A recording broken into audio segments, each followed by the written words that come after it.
I'm going to call the Board of Selectmen's meeting for August 9th, 2021 to order, 6 p.m. I'd ask that you join me for the Pledge of Allegiance. I pledge allegiance to the flag of the United States of America, and to the republic for which it stands, one nation, under God, indivisible, with liberty and justice for all. Thank you. Public comment announcement.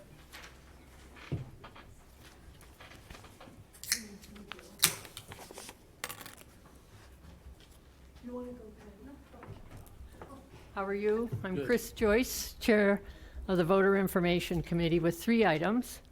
The first is I do want to express the committee's support of your possible appointment of Joy Jordan tonight to Voter Information. The second is I'd like to announce that we're having a live candidates forum for the special election. It's Thursday, September 2nd, 6 o'clock in this room. So we encourage Harwich voters certainly to come, bring their questions, join us here. It's sponsored, of course, by Harwich Voter Information Committee, and it'll be moderated by the League of Women Voters of Cape Cod area. And the third item is, if you want to vote in that election, which is September 21st, you need, your last day to register is September 1st. So if you're not registered, but you'd like to vote for this election, please go to the registrar's office, or I guess you can do it online, but your deadline's September 1st. So we're excited about this, because it's been a tough time during COVID. Thank you. Thank you.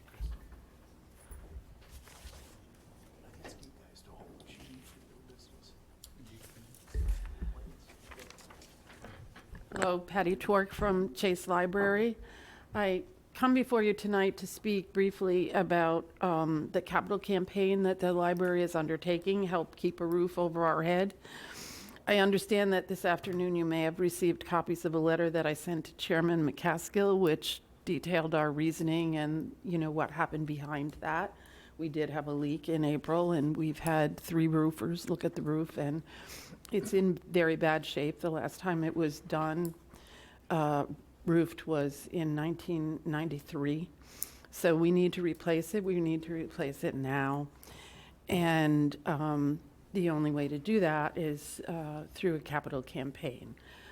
As a not-for-profit who hasn't had the opportunity to fundraise for 2 years now, our savings are not where we would expect them to be. We'll draw from them to get the project started, but we hope to be able to replace them and finish the project with this campaign.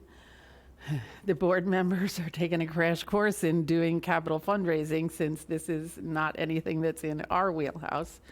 We'll do our part with fundraising events and activities. Meanwhile, we've reached out to some of our more generous donors and filed a community support application with Cape Cod 5. We're seeking major benefactors and grant partners and matching donors. We need to begin the project as soon as we can, because prices are going up and supply is diminishing. I wanted to come here tonight just to speak to you.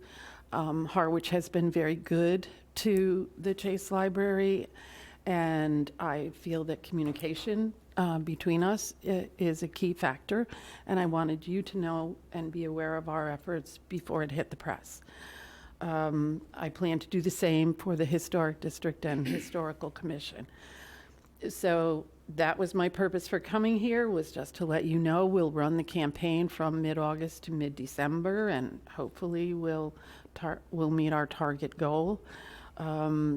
I look forward to any advice you may have to share, and I'm happy to answer any questions that you have tonight. But Thank you for that. I'll go to Okay. questions from board members. Don? No, just that through the years, you're right, we've been very supportful, so in any way that we can help, know that you can count on the town. thank you. Thank you. I appreciate that. No real questions other than, do you have a grant writer? Do you No, we write our own grants. write your own grants? But you have done it before? Yes, Yes, okay. yes. I have a little experience grant writing. I'd be happy to help if I can. Thank you, Mary. Thank you. Larry? Are you asking Community Preservation Committee for help as a historical property? I did not think that we would be able to do that. We need to do the project now. We can't apply for a grant that would be awarded next town meeting and next July for a project that already had been completed. Believe me, I thought of it. They've been very generous to the library, so thank you. Good luck with it. Thank you. Can I just ask that you send or call the office tomorrow? I never got that email, so I didn't share it with anyone. So it did not come through to my inbox. Yes, sir. I got it, Michael. You got it? I Okay. did, Could you yes. forward that to me? Sure. Thank you. Okay, Thank you. thank you. Thank you very much. Anyone else for public comment and announcement?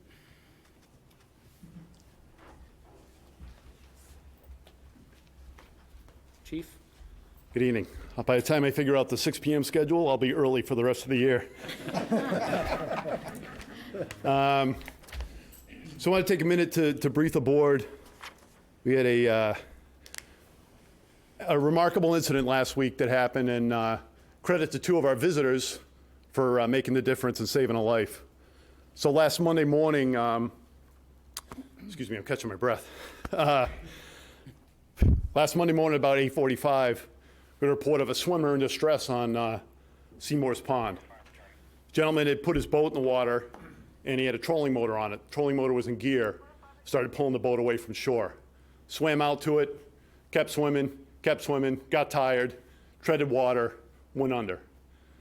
Swimmer on the shore saw him go under, swam out.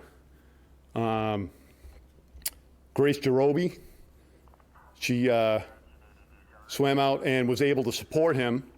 And then another gentleman on the shore brought a kayak out. And these people, I mean, this is like professional level rescue. Flipped the kayak over. Grace and Joe Evans picked the gentleman up, got him on the kayak, and brought him into shore. So it's not often that something like this happens, but it's even more important to me because it was 2 citizens acting on their own, no previous relationship, no connection, no nothing, that made the difference. We were able to activate our dive team, didn't need it. Basically what went to a significant response from the fire department was scaled down to 1 ambulance and myself. Just went there, made sure the gentleman was okay, transported to the hospital, great outcome. So I wanted to take this opportunity just to thank these 2 individuals for their effort. They both, one's from Philadelphia, one's from California. She was actually getting on a plane 2 hours after the incident happened and flying back. They both will be sent life-saving awards from the fire department for their efforts, both given a challenge coin for their efforts. And I just wanted to take a chance publicly to acknowledge their actions. Thank you, Chief. Larry, comments? No, I just, you send a note around in the paper, it's remarkable. We would forget how, the goodness of people sometimes. And it's a great reminder. And it's nice in the day of social media that there weren't 50 people on the beach videotaping the gentleman have trouble. Instead, 2 people, decided to act and make a difference. Mary? Just thank you. I'm thrilled that you have a way to recognize them. Don? Just what they said, thanks go out to them. Yeah, I offer my thank you too. And Joe, I'd ask if it's possible, can we get a letter drafted from the Board of Selectmen to include with what the chief is sending them? Absolutely. Our thanks. And if you give me a point of personal privilege here, I was informed last week, and we'll know officially on Friday, the fire department's going to receive a $455,000 grant from the federal government to purchase our public safety radios. So for everyone, just to fill in the rest of the details, we voted this at town meeting. It's $130,000 for police radios and $160,000 for fire radios. That $160,000 now becomes, well, $22,000 of it gets used for the match, and the rest of it will go back to the general fund as surplus because the feds are going to pay the bill. So Great. it's good. Great work, Chief. Good work. Tina Reagan wrote the grant. Deputy Thornton did all the legwork on the numbers. So good effort. Great. Thank you. Thank you. Sorry I'm late. Not at all. Anyone else for public comment and announcement? I'm just going to comment before we get started. Old business, item D, Board of Selectmen discussion on the local initiative program, the LIP for Chloe's Path. This is exactly what it says, board discussion. So if anyone is here solely for that purpose, we're going to talk about it, but I'm not going to let the public talk about it. We did that last week. The attorneys for the 40B had requested that the next meeting be August 23rd, which is our next scheduled meeting. That certainly would be opened up to the public, but tonight is for board discussion only. Mary, can I get the consent agenda, and we're going to hold G, and we're going to Right. put that under new business. Everything else can be read. I move that we vote to approve the consent agenda, which includes several items. One is to approve the Democratic and Republican Town Committee lists of election workers. Second is to approve a gift to the town band in the amount of $1,000. Third, to approve a Caleb Chase request in the amount of $1,000. Fourth, to approve a Caleb Chase request in the amount of $1,000. Fifth, to approve the Board of Selectmen meeting minutes for June 28th, 2021. Next is to approve the chair to sign 3 fire department employees' step increases per the contract. Next is to approve a private kennel license for a property located at 650 Depot Road. And last, to approve the Assistant Town Administrator's recommendation to grant permission of NSTAR Electric Company, DBA Eversource Energy, for the purpose to install one handhole, 77 over H8A, and 30 feet plus or minus of conduit to provide new underground service to a customer at 44 Shore Road in Harwich, as indicated on plan number 5851230. Second. Moved and seconded to approve the consent agenda as read. Any discussion from the board? Anyone in the public have anything on any of these? All right, we'll go to a vote. All in favor? Aye. Aye. 4-0, Joe. New business. Why don't we take G under new business? Don, do you want to take that one?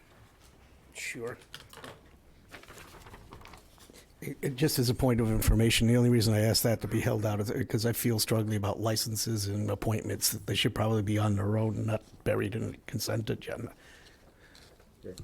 With that, I move that we approve the following interview committee recommendations: to appoint David Nunnally, the Board of Appeals, to an alternate position with a term expiring 6/30/2023, to appoint Joy Jordan for the Voter Information Committee to a full position with a term expiring 6/30/2023, to appoint Lynn Ellen Zalasek to the Historical District Commission with a full position with a term expiring 6/30/2023, Alan Hall to the Conservation Commission with a full position, term expiring 6/30/2024, Claudia Williams, the Harwich Housing Committee, full position, term expiring 6/30/2024, and Carol Ridley to the Community Preservation Committee as one of the 2 selectmen's appointees with a term expiring 6/30/2024.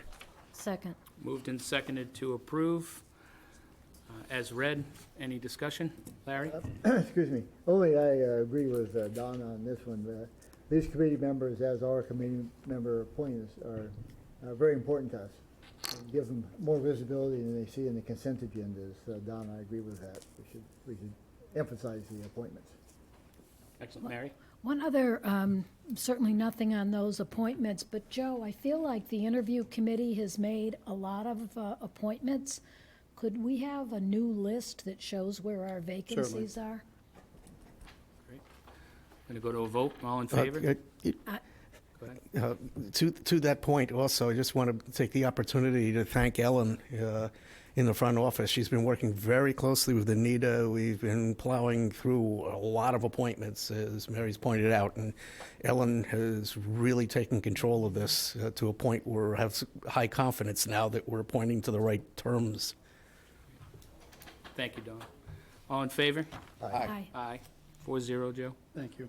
On to new business. A, discussion 2021 annual town meeting, Article 30, the Gravestone project. As mentioned, I was going to bring back everything that was pulled from town meeting and everything that failed at town meeting for various reasons. And on the Gravestone project, there was some debate about who owned the land. So we have Robin Kelly. Robin, we all have the information in our packet, so a brief Yep. overview of the So I'm just gonna, because some people might not know, I know that Mary wasn't on the Board of Selectmen when I came before. So the Union Cemetery in East Harwich Gravestone project, the amount requested is $112,200. The price quote that I got was $102,000. And then we did a 10% contingency fee. There are 65 total repairs that need to be made, 45 monuments, 20 footstones. 209 monuments need to be reset or have new foundations. And 265 memorials in all will be cleaned, consolidated, including the headstones and footstones. Total number of monuments to be in this graveyard is 316. The historical significance of the East Harwich Methodist Cemetery or Union Cemetery, it's dated from 1797, and we have Revolutionary War soldiers in here. I updated everyone with a map that has the locations of all the repairs. Anytime I put a gravestone article out, if you look at it, I identify each one of the gravestones in a photograph, and then beside it, tell that where their location is on the map and what needs to be done. Because if you go in and say repair 6 monuments and it's in a large cemetery, they could fix anyone's. So I want to be very clear on the scope of work that needs to be done. There's a lot of Mayflower descendants within the cemetery grounds. I know that there has been question about ownership that was brought up. I think that it all comes from the Act of the General Court of 1948, Chapter 227, when we had put together an act authorizing the town of Harwich to receive and administer properties of certain cemetery associations in said town. When this happened, it wasn't a deed exchange. It was just an exchange of the cemetery grounds on the properties, I believe, but I'm not an attorney. And it only took effect once it was actually passed at town meeting. So in the last section of the article, it says, this act will take full effect upon acceptance of the majority of registered voters at the next annual town meeting. And then as you turn in the documents I sent to you, Article number 60, February 7th, 1949, at the Exchange Hall Town Meeting, published in the annual town report. Article 60, to see if the town will vote to accept Chapter 227 and the acts, and it was moved and accepted without any opposition. So since that date, the church had turned over their funds to the town, and we've been mowing and maintaining the property. So that's why I wanted to move forward with this article, because I feel it's our responsibility. So this was unanimously supported by the Historic Commission meeting in November 18th of 2020, and it was unanimously supported at our last month meeting of the Cemetery Commission again. They would like us to move forward with this article, and I hope that you guys are in support of this article moving forward. Thank you, Robin. Who do you see to be the applicant for the CPC funds? So it might have to be a joint applicant with myself and then maybe the church. And I did get letters of support from Carl's here. He's the historian from the church, as well as some of the parishioners which were in the packet. So they have sent a letter saying that they believe that they are the owners of the cemetery, but we have been maintaining it due to this act, and they would like us to move forward with it. And on the back of that, then we had a whole bunch of their parishioners sign off on it as well. Great. Thank you, Robin. Joe, can I ask you, the theme that we have on town-supported articles, CPC articles, is that they come from the town. Do you see any reason, given that act, that this can't be a selectman-supported procurement done by the town administrator and the assistant town administrator, and have this be a town article? Keep the church out of it, other than having a grant agreement. I have no appetite for fighting over who owns the land, and given the maintenance and how that was passed, I don't see any reason why CPC wouldn't support this article. And the one statement Robin made that I absolutely agree with is that cemetery is in shambles, and we should honor our dead. And I think it's an important project, but I would certainly feel more comfortable not having another year like last year where these things are debated until we walk into the town meeting. Thank you. What you described is actually the process that I've outlined with department heads and committee chairs over the last several months. I think it's entirely appropriate for the board, if you agree to endorse this project. Typically, what we're looking at in conversations I've had with CPC chairman, if the board votes an application, I would be listed as the lead applicant. In this case, Robin would be the secondary applicant and project lead. We could then certainly partner with any other groups that support it, but it would be known to be a town project. And I think that way it demonstrates to CPC that this is a priority of the town through the Board of Selectmen. And I think that effort will, eliminate a lot of what happened at past town meetings. Thank you, So Joe. I do think that's appropriate. Open it up to comments from the board. I'll start with Don.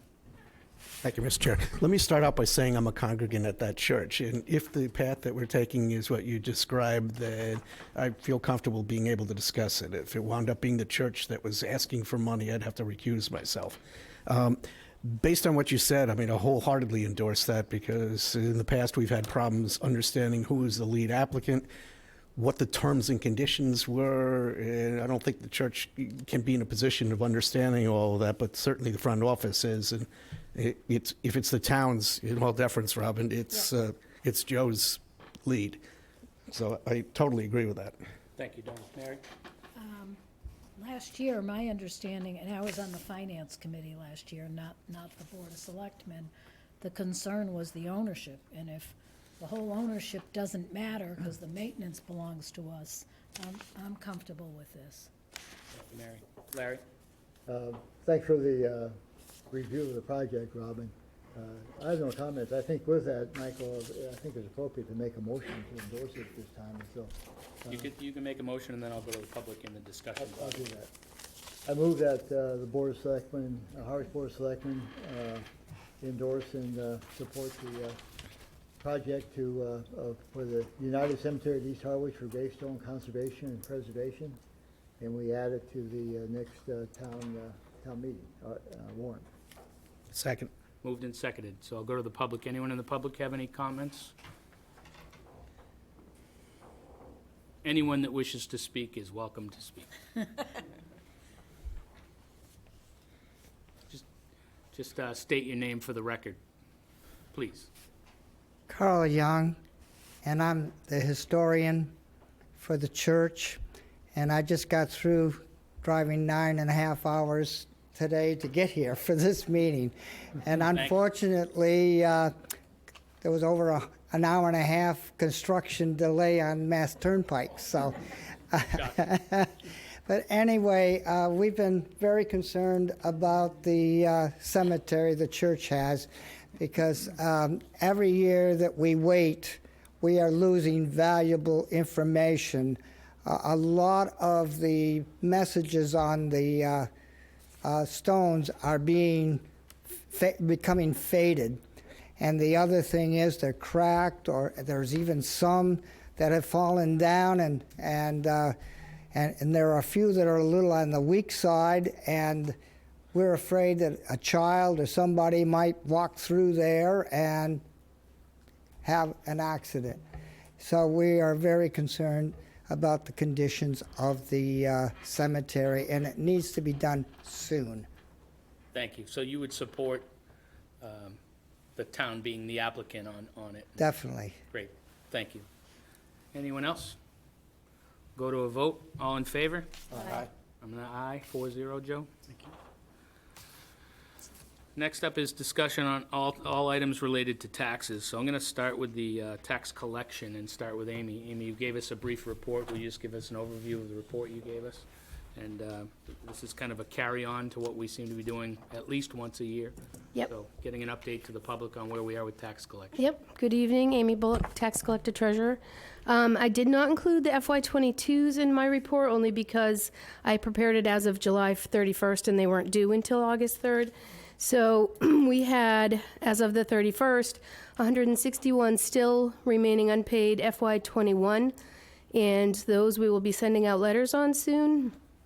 For FY22, 32 properties remain assessed to owners unknown, and 94 properties to miscellaneous parcels. And the tax lien account balance as of 7/31 was $6,801,460.82, of which $4,017,677.20 was interest. I did do 2 takings in FY21, so that kind of boosted that balance a bit. I'm just trying to be a little bit more proactive and get those takings done earlier. So that accounts for the bigger jump than normal. Thank you, Amy. Comments from the board on the report we have. Larry? No, it's very detailed, thank you. You're welcome. Can you go in a little more depth on the interest charge, how we collect that versus the assessment? Is that just part of the total package? It is, yes. I mean, the only way the interest would be eliminated is if the tax lien itself was, say, disclaimed. If we had it assessed to a wrong owner, we did that a few years back with Echo Woods, and we reassessed it to correct owners and gave them 30 days to pay. So other than that, that interest is valid and part of the takings. And you took 2 takings recently. Now, do you schedule that, like 2 next year, or 2, is there some priority setting you go through on that?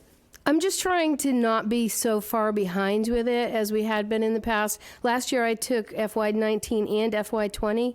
19s I think were done in October and the FY20s in June. I'd like to get on a schedule where I'm taking, so say FY21 by say May or June to close out FY22. Okay. And what's reactions with the takings? Does that involve us in lawsuits or legal action, or is that? No, we just have to advertise it in the newspaper for 2 weeks prior to the taking date. But I do send out 2 letters prior to. So technically, now that we've gone to semi-annual mailing, 2 bills go out with 2 payments in each bill. If those remain unpaid after the May 1st due date, a demand letter will go out, a demand bill. And then sometime, like in my report, I stated probably in September, I'll send out my first late notice. And then I do another reminder, and then they go to the attorney for his research on, before he does the takings, and they send out a notice also. So they're technically getting 5 notices before the taking happens, and then they're advertised. Thank you. I have a quick question. Before they're advertised, do they? Sorry, could you jump up to the microphone? Oh, sorry. So everybody at home can hear you? Yeah, so my name is Kim Lopes. I have a similar issue going on right now with that. And so my thing is, when you're saying the 5 notices go out, before you get to the attorney, does this go, after the attorney, does it then go to the land deed tax in Boston before the taking? No, the taking is just in the town. Okay. And so- it goes to the Barnstable County Registry of Deeds. That's where those are recorded. Okay, so it goes to Barnstable, Yep. and then where is? I'm gonna just ask one thing. Can you stand right at the microphone and talk into it? Sure. And when Amy answers you, Amy, you'll get behind the microphone because we have Sure. to get this for Channel 18. Okay. Yes, so my only thing was, I was just wondering if, after you say with the taking, I was just wondering when, at what point does it go to the land deed tax in Boston for you to be able to redeem your property at that time? Oh, you can sorry. Yeah. You can redeem it before it goes there. You can redeem it at any time. All right, Yep. that's all I was wondering. Okay, thank you. Thank you, Amy. Mary, questions? Yes. The taking, is that like foreclosing? No, that's a lien on the property that is recorded at Barnstable County Registry of Deeds. So you're putting a lien on the property Right. for the amount of the tax as well Exactly. as the interest and the fees? Yep. Okay, thank you. Then what happens after the lien? So after the lien, we can put them up for foreclosure. It's expensive, it's a lengthy process. The attorneys, I did ask them for a report on the status of the ones they are working on. Unfortunately, one of them was on vacation last week, so I didn't get it, but I will get that to you in my next monthly report. All set? Just one more. Does the lien generally bring people alive to come up and pay? A lot of the times the letters will. I think by the time it actually gets to the lien, not so much. I mean, if they don't have it, they don't have it. Okay. The letters are more motivating. Right. Okay. Especially the one from the attorney. Thank you. Well, Amy, let me just ask too, traditionally, the tax office, how often do people come and say, I'm having a problem paying my taxes? And we're open to those conversations, correct? We don't just go to Absolutely. takings and foreclosures, and I think that for the reporter in the room, that's a very important thing. We're not asking you to go take people's houses. Right, How do you deal no. with that? Yeah, the takings actually do, that's a process. I mean, once I put that year into tax lien, it's everything. And the people, anybody that does come to me is aware of it, and we go over the options. At that point, the interest rate changes from 14 to 16% once they're liened. So, I do go over options, whether or not they could maybe get a reverse mortgage or a home equity line or even a credit card. Sometimes, a lot of the time, if it's a smaller balance, is less than 16%. But at that point, I have to do the taking for the entire year. As far as the foreclosures, if people come to me, then that's one that I'll put on hold, and they'll make a payment plan, and we'll work with them. Thank you, Amy. Yeah. Don? Yeah, thank you, Mr. Chair. I mean, I don't want to pick apart the list, but I mean, one thing that kind of leaps out at me, Roger Cove, is that the Roger Cove? That would be a better question for Donna. I mean, Yes, I believe it is. Donna? Do you jump up and speak into the microphone, please? I do believe that it is the original Roger Cove, yes. okay, thanks, because he died in 2002, and I'm reading his obituary, it has his next of kin. That might be a way to resolve this, because those were his assets. Right. So we don't have access to probate court documents. This is just online from Right. the obituaries. I get that. But we don't have that access. I mean, I can't look up, we don't have the manpower right now to look up every person who has passed on or to look for the people who own these properties. And that's why I would suggest title research, title examiner to help us with that. Thank you, Donna. Yeah, I just brought it up because it was about $41,000. I would suspect that most of that's interest, and to resolve at least the apparent ones, it might be worth your while to do something like that, because there has to be somebody, it had to have been probated. Somebody had to inherit it by this time, because you're talking 19 years ago. Right. I think that one just got brought to the forefront. And I think anyone else that knows of anyone that died that long ago, they should bring that one forward as well. Any other questions, Don? I have one. Not to get Not at all. too much of your time, but it's kind of. Yeah, no, not at all. Thank Well, I you. have a little issue with a lot of property that's behind, so I'll probably get with her and talk to her. But I have a question just for public. When these notices are coming out, are they return receipt requested, any at all of them? Because I have a significant amount of property, I know what I owe, and I think the town's well aware of it too. And I just wanted to know with the deputy, if she could just explain to me his role in everything, and does he come to the house at which point in time? Because I have received a letter from the town attorney, so that's like ears open, already know. But I wanted to know at what point in time, or at all, does a deputy come to your house? Because I've had one actually come to my house for a bill of $140 for a car, but not for like $80,000 worth of property on Queen Anne Road. So I just wanted to know, does a deputy come, and are these letters, or any one of these letters, return receipt requested, if you at all received one or two? Are any of them return receipt requested? Thank you. Those are just two legit questions I need. Thank you. Yeah, our deputy tax collector does not get involved with real estate taxes. They work on personal property and motor vehicle and boats. And the only thing that, to my knowledge, that gets sent out certified return receipt is once they are going to be filed in land court for foreclosure, that letter is sent certified. Thank you. You're welcome. Thank you. And I would just say that, Kim, have you met with Amy at all yet? No, I have in the past, but I need to get with her, like. Okay. So if we could set that meeting up, if she has a bunch of properties, then they can be kind of on our list, less important anyway. Thank you. Amy, the thing that jumped out at me was 4 million, a little over 4 million in interest. Yep. What is our interest rate? And at what point, and then I could go on, 1.7 million of that interest rate, the 25%, is miscellaneous parcels and owners unknown, which we all know from 3 town meetings ago when we took the Judah Eldridge property. The interest and penalties actually made the property owe more than it was worth. Right. It's not as easy for the town to say, well, we're not going to collect that. Right, So right. we're, in essence, as a town, going to overpay to get that piece of land back. Yeah. So Yeah. what's the interest rate? The interest rate, once they are taken into tax lien, is 16%. Okay. Any fees or anything on top of that before the lawyers get involved in trying? No, just whatever is incurred up to the date of taking. Okay. And then on the 161 unpaid real estate tax bills, $302,000. Yep. How far behind are they?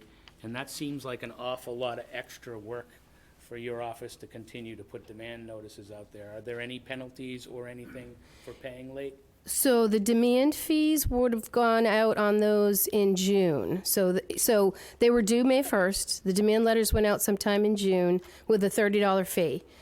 Right now, it's just interest accruing on those. And legally, I can't, even if I'm going to send them a notice, I can't add any other fee to that. And I do it as a mail merge, so it doesn't take a ton of time, but it does generate. I mean, I will go from, say, 100 and say the 61. Once I send out that first notice, I'll probably get down to maybe 120. Second notice, when I say, okay, now they're going to go to the attorneys, will maybe generate another 30.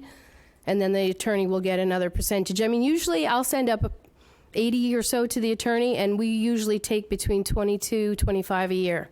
So it does work, the letters. Okay. And the, I guess the last question was,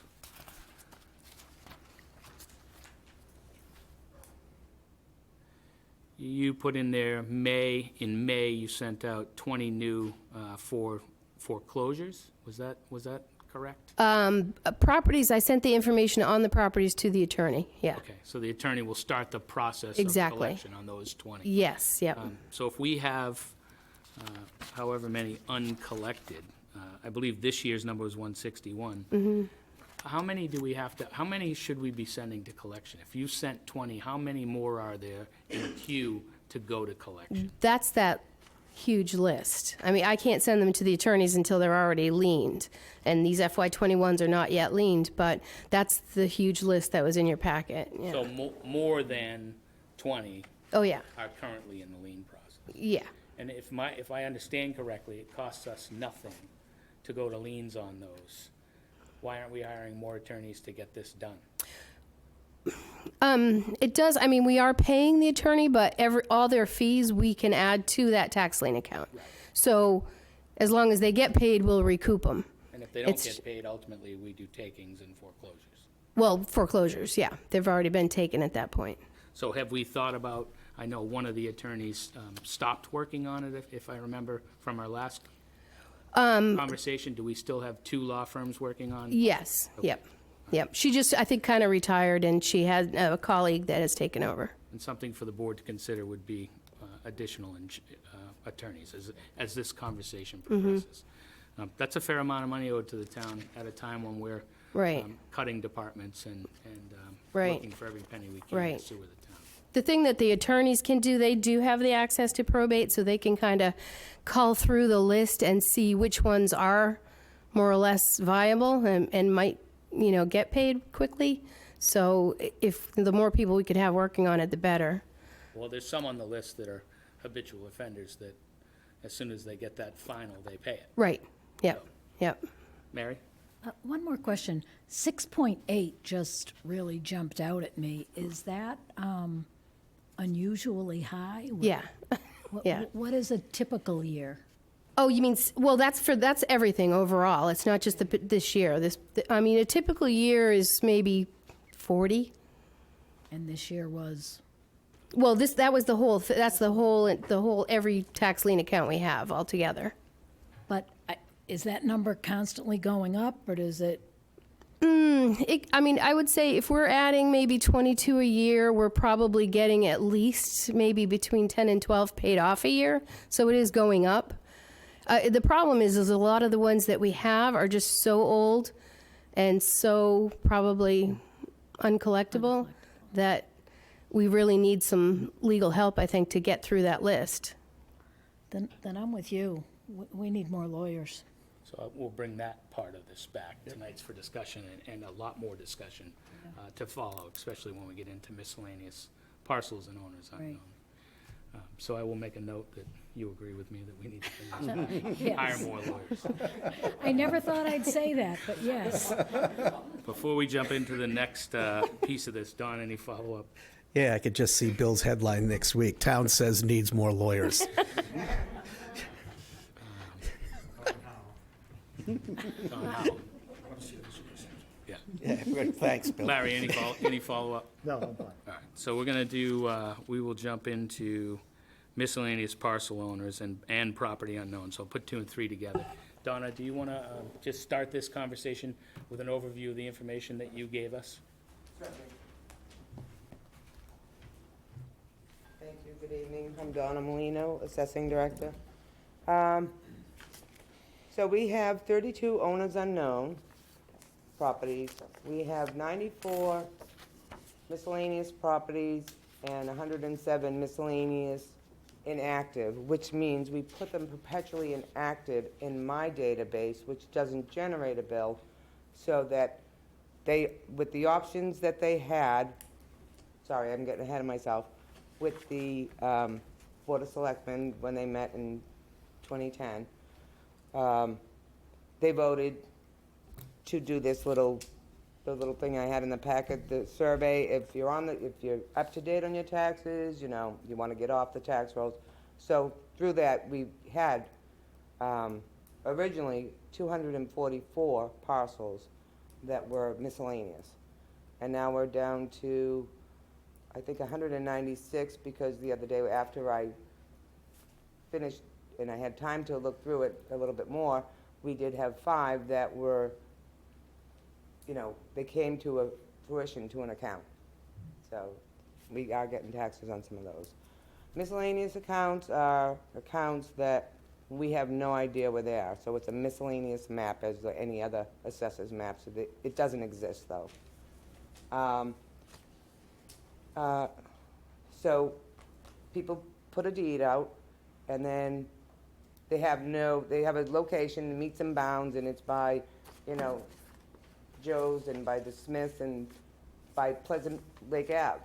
So if it's by Pleasant Lake Ave, that's where we put the location, or they did put the location, and an acreage. And the acreage is assumed on some of them, and it's back acres, and we're assuming that it's landlocked. So it's only 50% of the valuation of a property, but it's not in with the neighborhood that it should be in, as different neighborhoods vary in price. Thank you. Do you want to get into the board vote in 2010? Absolutely. Thank you. Yes, so the board's authority is to only put on the assessor's maps and tax is a deed with, a deed that it corresponds with the plan. The plan has to correspond with the deed for us to put it on. We will not put them on anymore. Okay. Why don't I get into questions from the board on Donna's report? And I'll start with Don.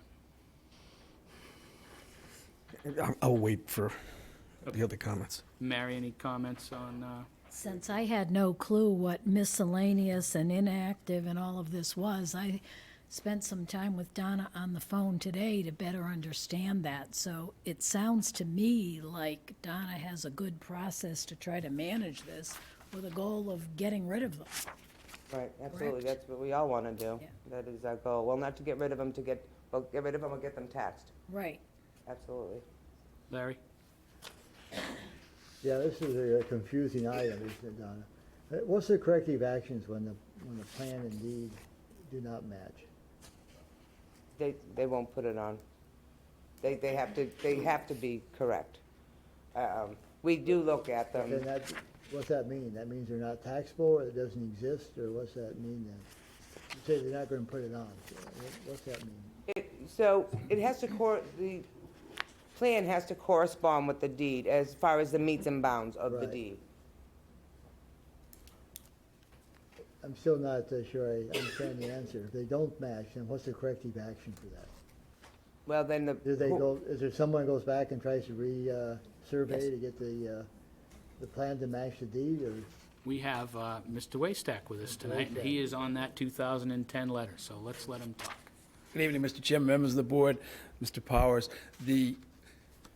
For anything to go on right now, someone wants to put a parcel, they want to be assessed. We instituted that in 2000. You have to have a deed that corresponds to a licensed stamped plan for a reason, because an engineer is putting that plan at stake. We don't have corrective action right now for many of these parcels that are miscellaneous or owners unknown that do not have a deed that corresponds to it. You saw the letters in the packet. We put a program in place with, at that time, that board to get rid of many of those parcels. The issue that remains, it goes back to the attorney question. And at some point, we need not just an attorney, but a very, very good title researcher to get some of these titles researched so that it can go to an attorney to see if it should be on or not.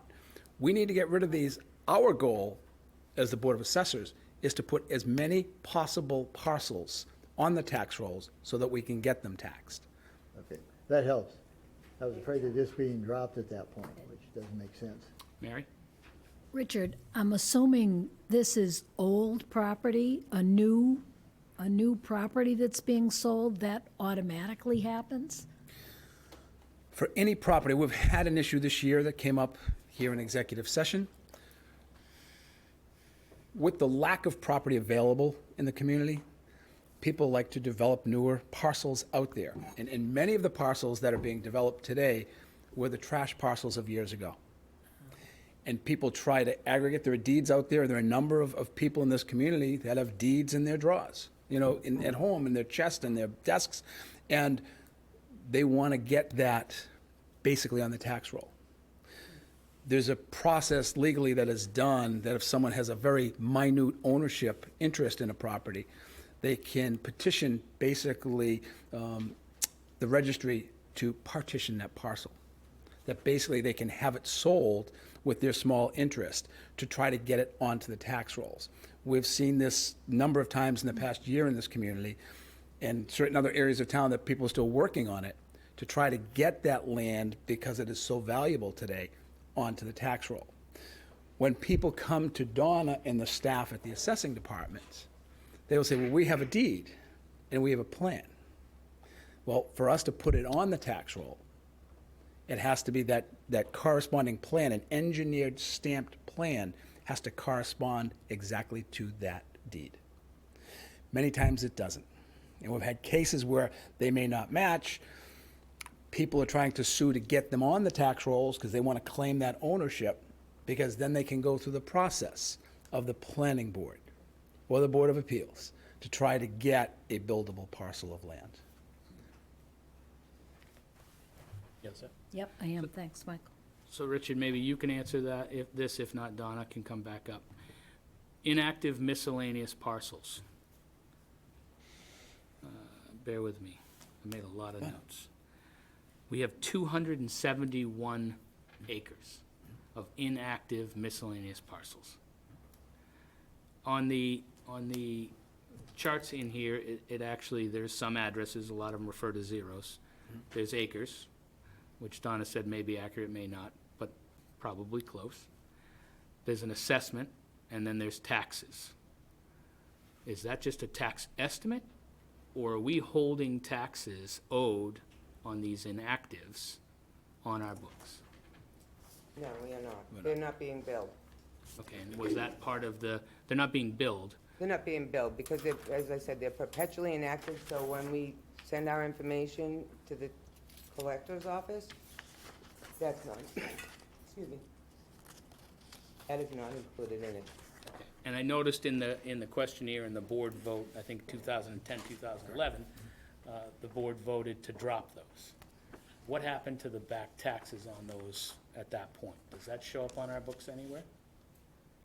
Not in our books, I don't know if It it was doesn't Amy's. Her name is. Amy, if you could answer that, that'd be great. Yeah, they are still part of that balance. I believe I highlighted them in red on that page in the packet and I think I put inactive next to them. Yeah, but those old balances, I don't know. I mean, I don't know how those go away. I mean, eventually maybe somebody will come back and say, "Oh, that is my parcel, and I want to have that assessed to me." In which case, they'd probably owe that. But I really am at a loss of how to get rid of those. So, and that compounds. So every year that number compounds and makes our 6.7, Exactly. $6.8 million number even higher. Right. And eventually, the taxes on those properties will exceed the value of the property. And the town of Harwich still will be on the hook on that. Donna, do you have a comment on that? Yes. So there's one way that we can get rid of them, but prior to doing any title examination to see if they can find, the heirs of the owners. We can do an 8 of 58, which we do through the DOR, and ask us to grant these abatements for these reasons. And I'm not looking for every answer tonight, but Virginia Bouchy, treasurer collector in Essex, Yes, that was a letter. wrote a letter to the town in May of 2006.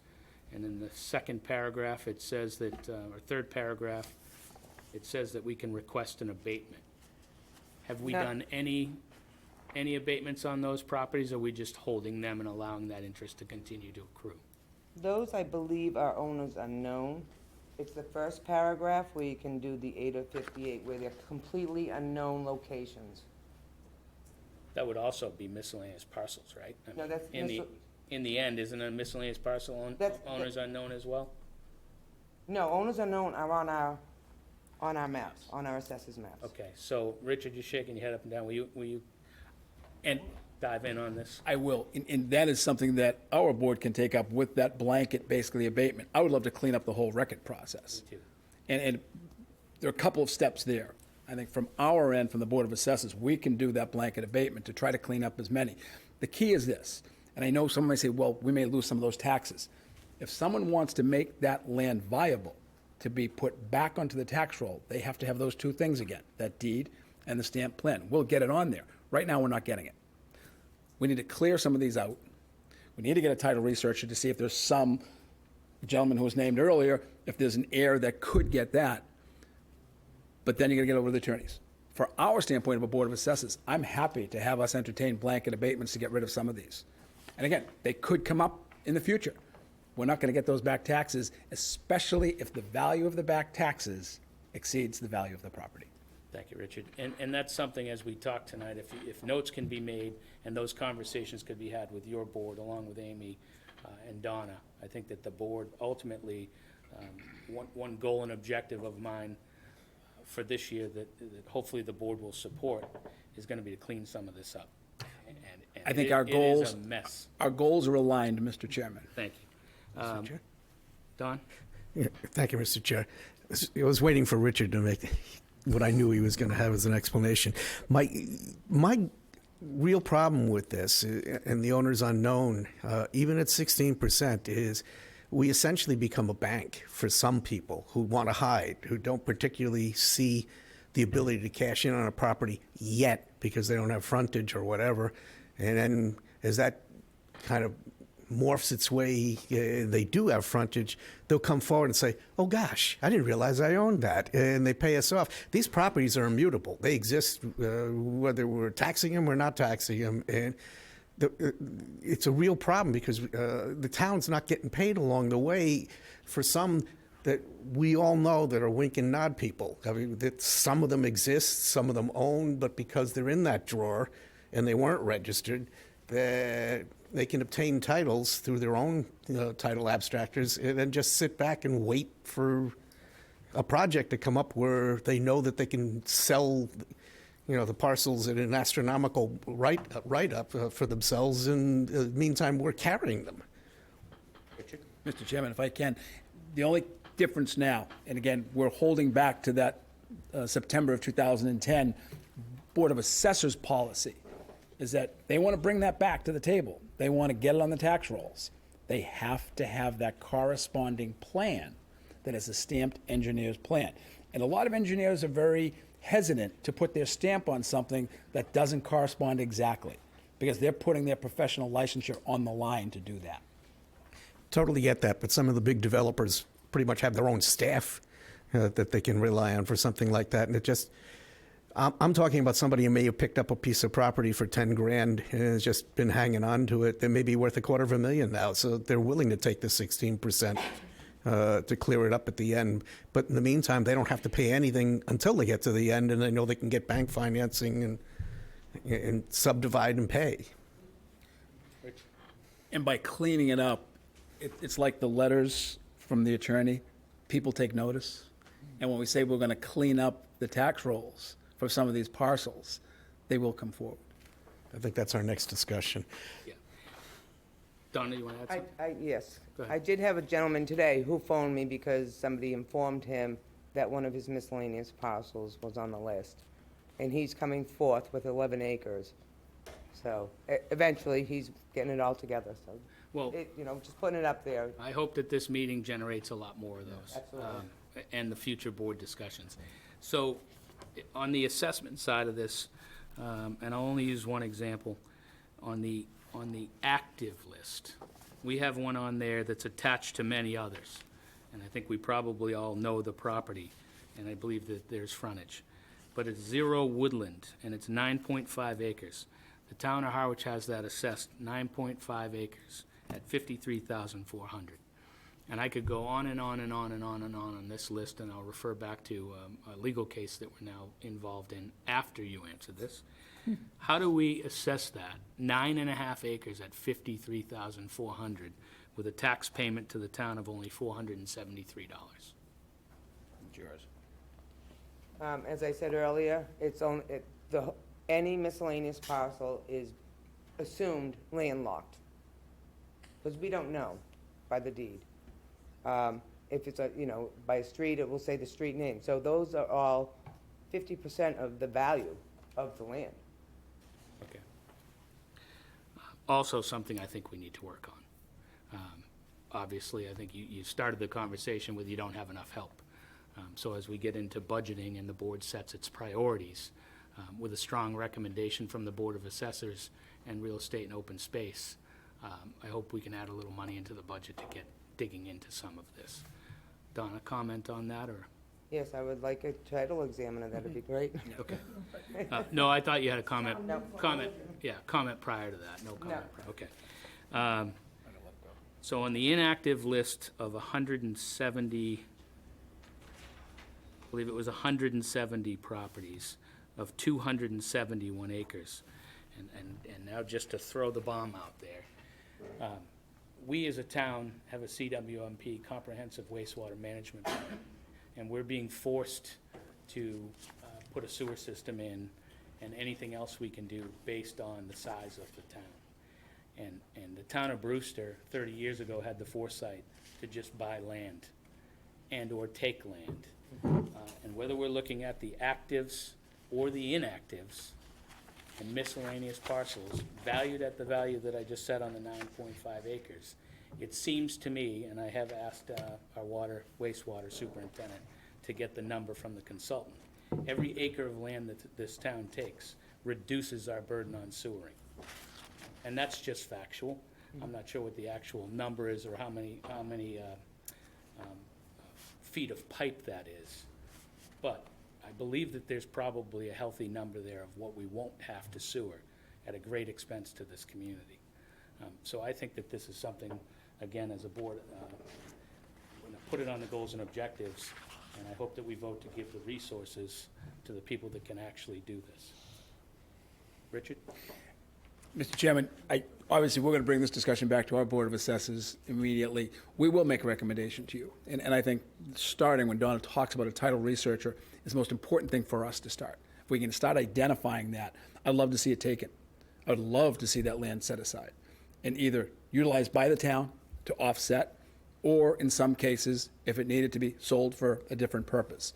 But there are opportunities there. But it starts with the researcher, which frankly is far less expensive than going to the attorney immediately. Start there, then bring it to the attorneys with the title summary.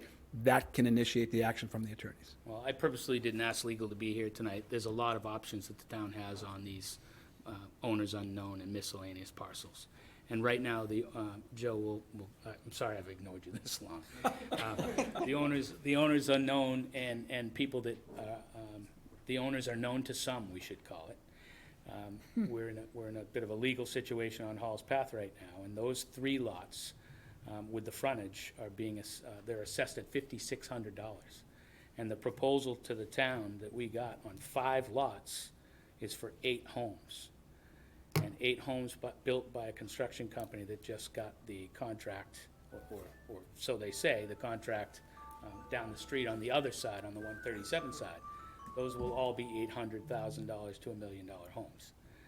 So my goal is not necessarily the same as yours, Richard, getting everything on the tax rolls.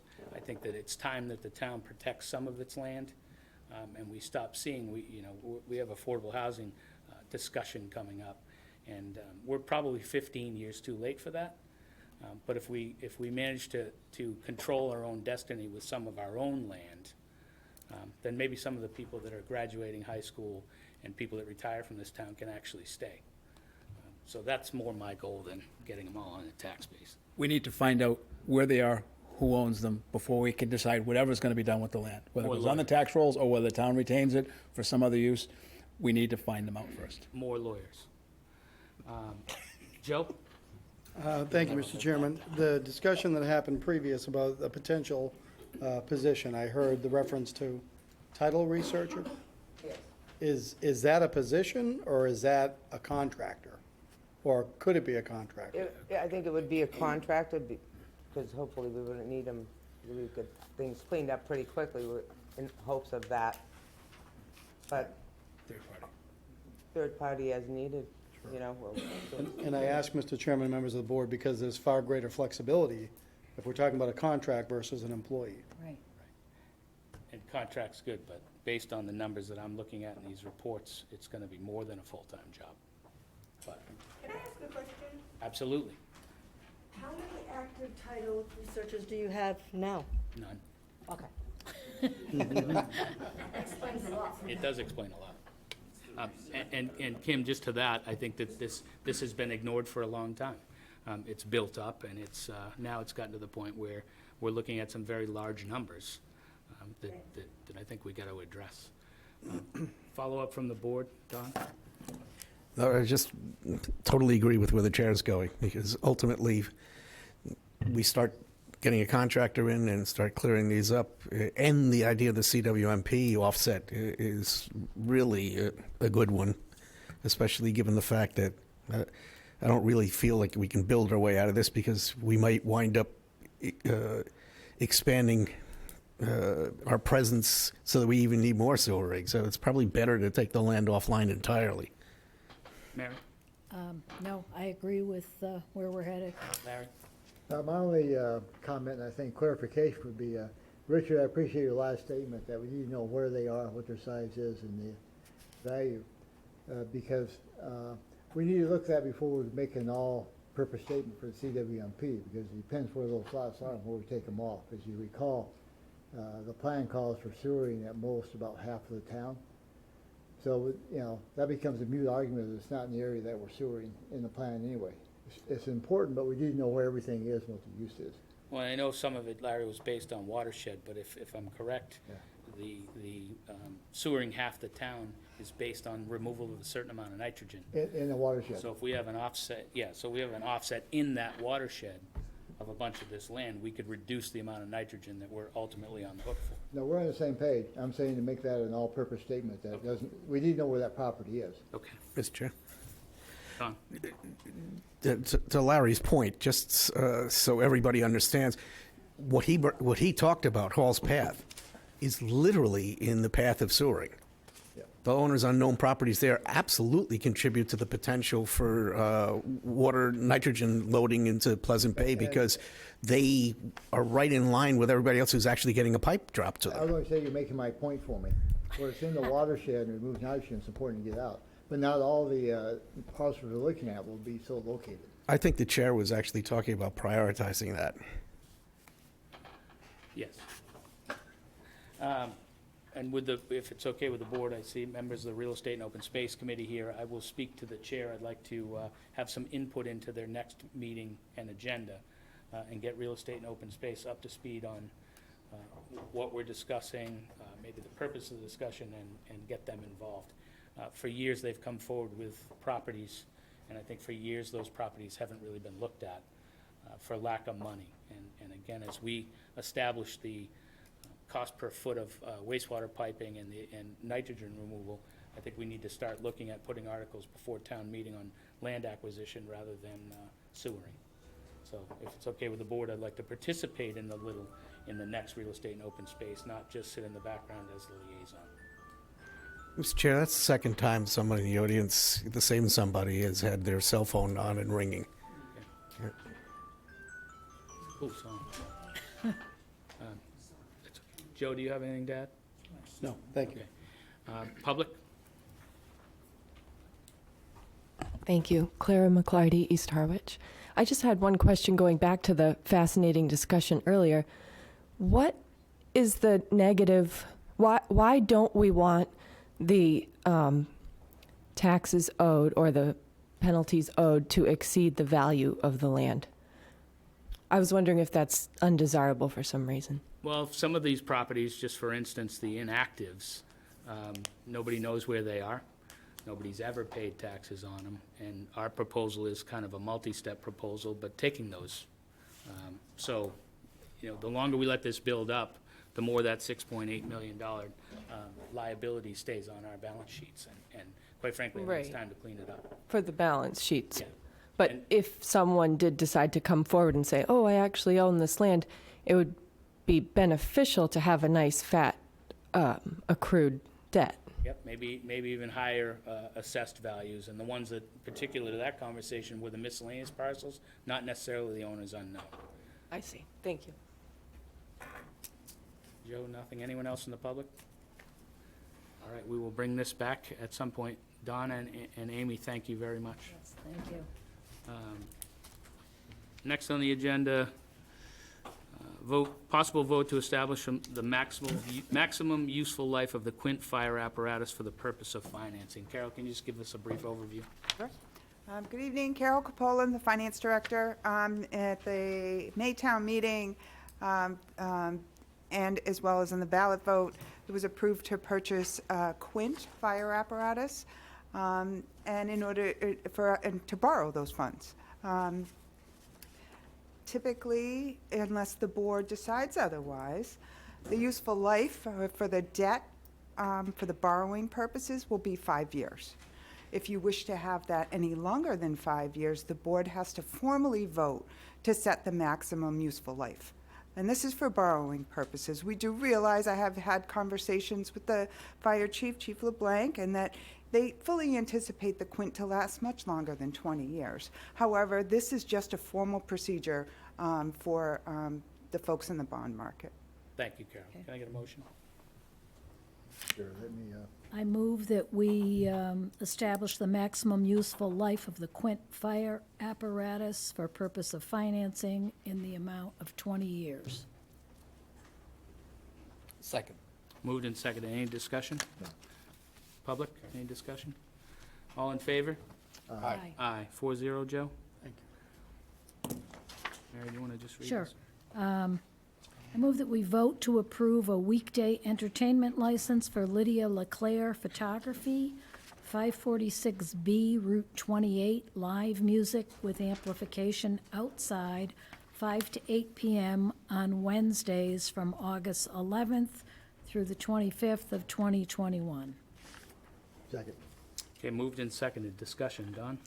Thank you, Mr. Chair. I've said this repetitively, and I'm going to say it again, is that we're getting residences that are asking for these entertainment licenses, that leads me to believe, since this is a sequential, it leads me to believe that they're not really just pure residences, they're business transactions. So Don, this one is actually not. This one is Okay. specific to Harwich Port on our Wednesday nights. This is one of the locations that does not have a band. So it would be from 5 to 8 p.m. only on the nights identified as stroll nights. Again, they're going to be looking at a band or something, or else they wouldn't be asking us, because it's not like a graduation where somebody has a piece of amplified equipment and they do it one-off. I'm still not sure why they wouldn't piggyback with the chamber on something like this. Mary? It's a guitar and a singer, so it's not a band, but I share Don's concern, and I see my friend Cindy back there. The chamber has really cut back on the amount of music. There used to be 8 or 10 bands all up and down. Never that many. Never that many. Well, it seemed it. I'm talking 10 years ago. And you've reduced your hours. This business location is almost right next door to the chamber. I feel this is kind of awkward. Cindy, before I get to you, Larry? No, I'm waiting for Cindy. So the normally it's 4 to 5 bands. This year it's been 3 bands, and Cindy cut that back due to COVID. She does plan on ramping that up for the next 2 or 3 weeks with 4 bands maximum. The only other 2 important pieces on this is Cindy pays for, well, Cindy doesn't. Chamber of Commerce pays for 2 police officers, and they pay insurance for the event. And this one, Mary, I read it, it's on private property, it's on their own driveway going in, it's not on the sidewalk. And I'm not sure how many of those we'll get. We did get 1 letter from a resident stating that it could establish a precedence. That whereas every business in Harwich Port might want their own band for Wednesday night. With that, Cindy, now you can talk. Well, you kind of summed it all up. Good. A little challenged by this because due to a lot that was going on between COVID and everything else in the port, the chamber did this year come in front of you all, got a entertainment license to scale back to 5 to 8, which everyone has enjoyed very much, including the bands, and then only 3 bands, except for a couple of nights coming up where we have added some family-friendly bands, the ukuleles on one night and the all-worn-out jug band. So it's not heavy rock and roll, Jethro Tull or anything like that. Dating myself, I know. But again, what you've all said, this is going to set a precedence. We do carefully monitor what is going on. And as Mr. McCaskill did just say, we pay liability insurance and have hired 2 police details. Adding more, we then have to look at other things and adding on more. We raise the money to put these on by sponsorship. This year alone, the sponsors are outside of Harwich Port. That says a lot. Our Harwich community is supporting Harwich Port for this, as well as our walking map. So, as I jokingly say, I walk the streets to help sponsor our events. Well, there's a lot more walking to do to increase police details and other things. Certainly, Harwich Port is doing wonderfully with all of this. I'm going to leave it up to you guys.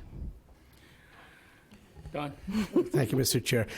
But that was the biggest question, Cindy, is why wouldn't we have these people or any other people underwrite the cost of this to you so that there's some sort of control point here? Because if this starts ballooning, how do we know what traffic is attendant to their request as compared to your requests, the police details? I mean, it seems to me that you're going to be on the hook for maybe a third person when you're not creating that. Correct. So, what's the right answer? I don't have the right answer. Thank you. We'll tell you what the right answer is. Joe, do you have anything to add? Just that we heard from the applicant, she's unable to attend this evening. This was originally voted by the board as a Chamber of Commerce event, Harwich Port, for all of the residents of Harwich and for all of the businesses in Harwich Port. And I think the Chamber has done an excellent job monitoring it. It's not just 3 bands, because there's 3 establishments down there that have outdoor entertainment licenses that can have bands inside. So I'm gonna put it to a vote with no other comments from the board. All in favor of supporting the license? Aye. And opposed? Aye. Aye. Aye. 3-1 against, Joe?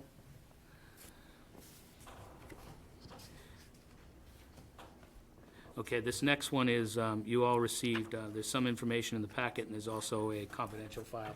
There was a request made by a resident on Cranberry Valley Golf Course to install a net around his property because golf balls are landing in his yard, and he's worried about his grandkids.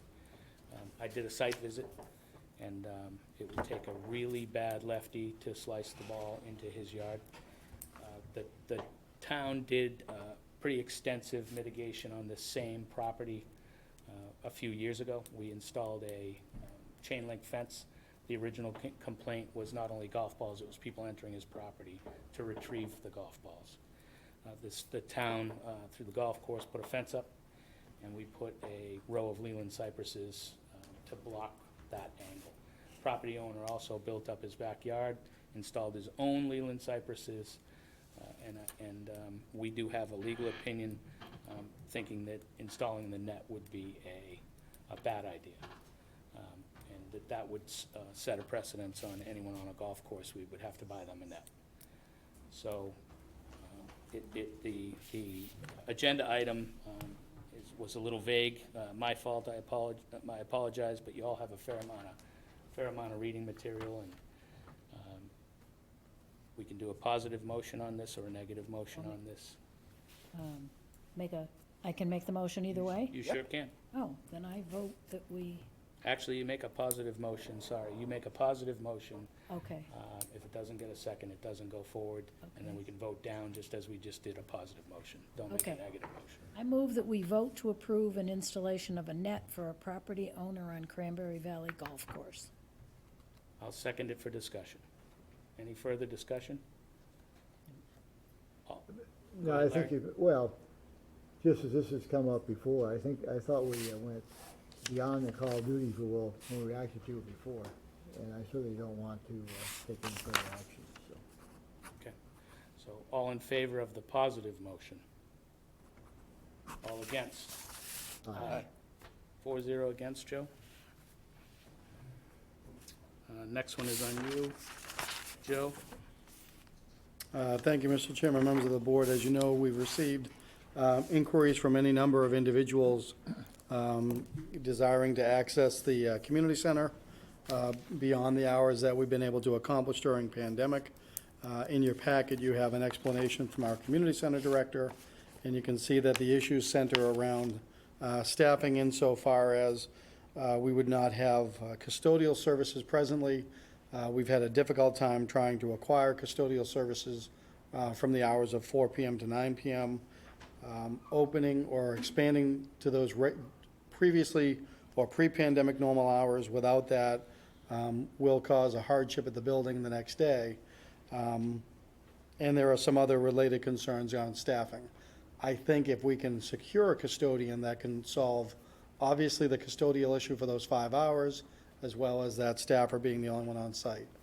But at this point, it's difficulty in getting those services provided. Thank you. Joe, in the packet, there was, in that letter, it also stated that the vacancy of a third part-time position is also leading to this, leaving one person in the building alone from 4 to 9. Have we advertised for that vacancy? So we hadn't previously. That vacancy, and I don't know how much it would impact upon expanding the hours to the pre-pandemic of 9 p.m. If memory serves correctly, that position was the weight room attendant, for lack of a better word, and that individual was available on Tuesdays, Thursdays, and a weekend day. So that position became vacant right before pandemic. So because of the pandemic, we haven't sought that to fill that role. I don't know if filling that role is going to do a lot to accomplish this issue directly. I think it's more related to custodial. We can certainly pursue that. We have funding in the budget. It is an allocated position that's on the books. I'm not as interested in chasing that if we don't have to, Joe. It's more, I think the community center needs to be open later than 4 PM, and I think a lot of residents do as well. So if this is just down to custodial, didn't we hire extra for COVID? Didn't we hire a service? So we've hired a service that was helping with the beach locations and some of those.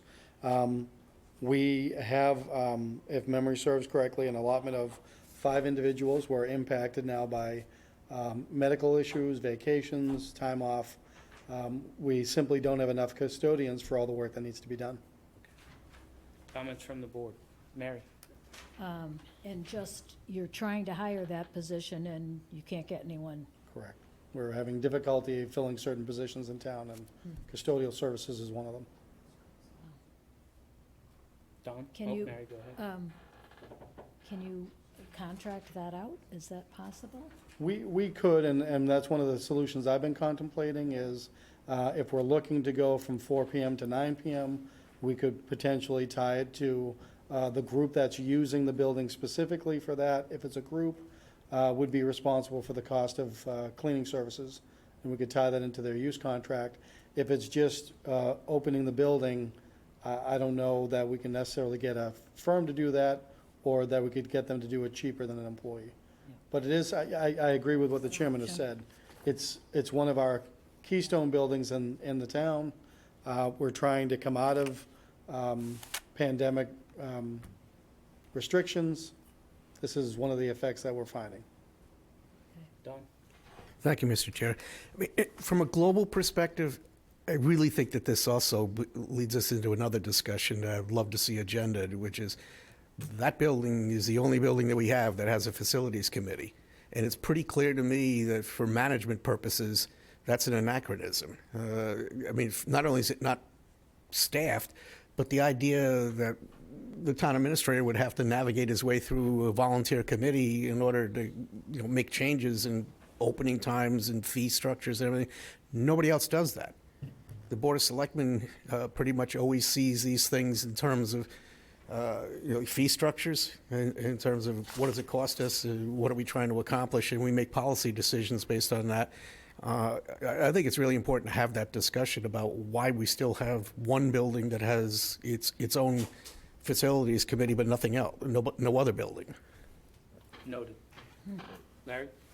This is maybe a silly question, Joe, but eventually the pandemic will start to wind down. Will that then allow us to move services to other areas more freely? It could. I think the issue that we're finding is no different than many other businesses. Every week when I go grocery shopping, I see the large sign that says $18 an hour, which is more than what we're offering in many cases. So I know I think it's the labor crunch that we're seeing. To me, this issue is that we're not able to fill positions that have already been budgeted and allocated for. We simply don't have people responding to the advertisements. And so perhaps as we get, fingers crossed, through the pandemic and on the other side, so to speak, as the economy shakes back out, perhaps we'll see respondents to those ads. And maybe the services will be decreased in other areas, that's what I was talking about. Certainly, So absolutely. we can move people around. so Yep, to- absolutely.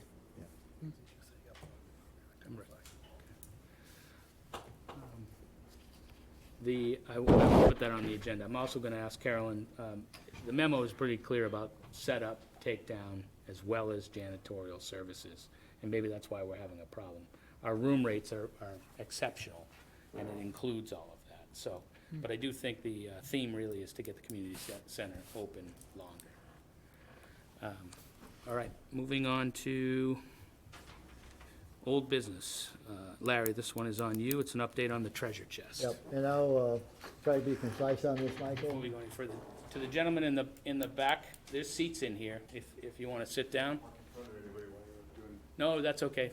Come on in. I did, Mr. Chair, I did meet with Lynn Cooper and several of the Treasure Chest Committee after a couple weeks ago now. And just very briefly, as I said, I think it's good to check of where we were before the pandemic got here and we had to close the treasure chest building. And before the pandemic, we did decide to restrict the treasure chest to Harwich only. That was primarily due because of Brewster closing and the traffic became so great that we found it hard to handle the flow.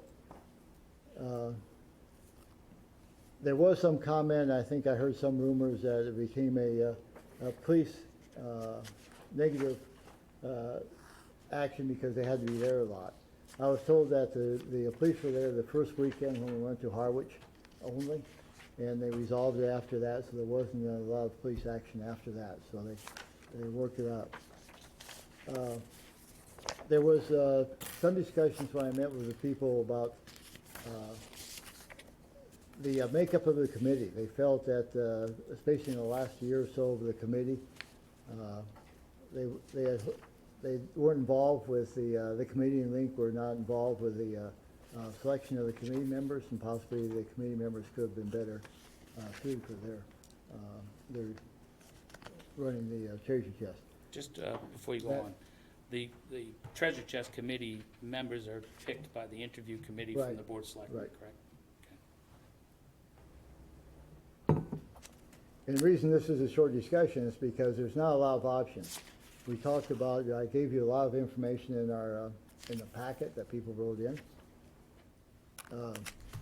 That location, to sum it up in a very brief way, nature abhors vacancy. And when it became vacant, and then DPW used that building to good use and made good use of that, but now they don't want to give it up, quite frankly. And we had a discussion and about what else could we do? What other locations are available? And that's an ideal site for the treasure chest. The committee and the members in my discussion talked about possibly the old fire station. But I think, Joe, that whole discussion's on limbo now somewhat. And nevertheless, even when it was more of an option, it was felt that that was too big for the use of the treasure chest. There was some discussion, I think you have an email by Dana about possibly doing some more temporary building down at in the recycling center. They had done that in years past, I understand, and that wasn't terribly effective because it was very hot in the summer. And they used one of their utility buildings to do that. We then went into discussions about could we do something only in the summer, for instance, make it more reasonable. The other discussion that came up was could we handle the flow better? Could we do a drop-off date or at one day and a pickup date another? And the discussion was could we rearrange that building that's there now to have the drop-off in front and the pickup in the back, so there's better separation and better flow of traffic going back and forth. Link did price that out, and that'd be another $21,000 to do that, so no one's anxious to do it. On top of the 26,000 that we're already talking about. On top of it'd be a new expense, a one-time expense, but to do it, correct. In the end, it's hard to view better location and better site than the building it's in. So we come up with a dilemma, and it's not an easy one for us. Is the choice is, do we keep the treasure chest going? I tried to explain that was, the feeling was that some of the operational issues had been solved, and you saw that they put in a good discussion of the vision, the responsibilities, the etiquette. They've done a good job in working out the operations. But we end up with this tough decision about do we keep the treasure chest going, or do we continue the use of that building for DPW? And I think there's enough interest as there is a fair number of folks in town that see a great need for the treasure chest to keep going. It does indeed. I would, as much as I respect the work that DPW is doing and Sean, they did survive without that building and were able to do their work. This makes it easier for them, makes it more efficient, but I would throw that back to the board that there's not a lot of options right now other than that building to make it work in a reasonable way. Questions and comments from the board? Don? Thank you, Mr. Chair. Larry, it doesn't seem to me, based on what I looked up, that you actually had the whole committee in, because it wasn't a posting. No, we did not. Link invited more of the committee in, and we got 3 members in, that's all. And I have a problem with that as a Yeah. process. So if we're going to have the committee, we should have the committee. If Right. we don't have the committee, then don't invite anybody. Because as it stands right now, they're not organized. So they have no chair. No, and this is just a informational flow. We didn't take an action. And the second thought I have, Mr. Chair, is that Please. the second thought I have, Mr. Chair, is that there's not a direct correlation between these two issues. Whether or not Link wants to use that building, I was on the board that actually voted to build the replacement building for this. So the question that I have is, I mean, it's kind of mission creep. The treasure chest closes. They move in with an operation over there, but I don't know that anybody consciously thought about it. They just took it over. It started using the building that was being replaced as well as the building that replaced it. So I'm a little troubled by them having them linked somehow. If you do this and we open up the treasure chest again, you're taking away our property, because I was not really, I don't know that I would have voted to replace the building if I knew they were going to keep 2 buildings. And if I may, Mr. Chair, that was the point that I was trying to make, Don. Maybe it wasn't clear that because the building was empty because of the pandemic, they took advantage of that.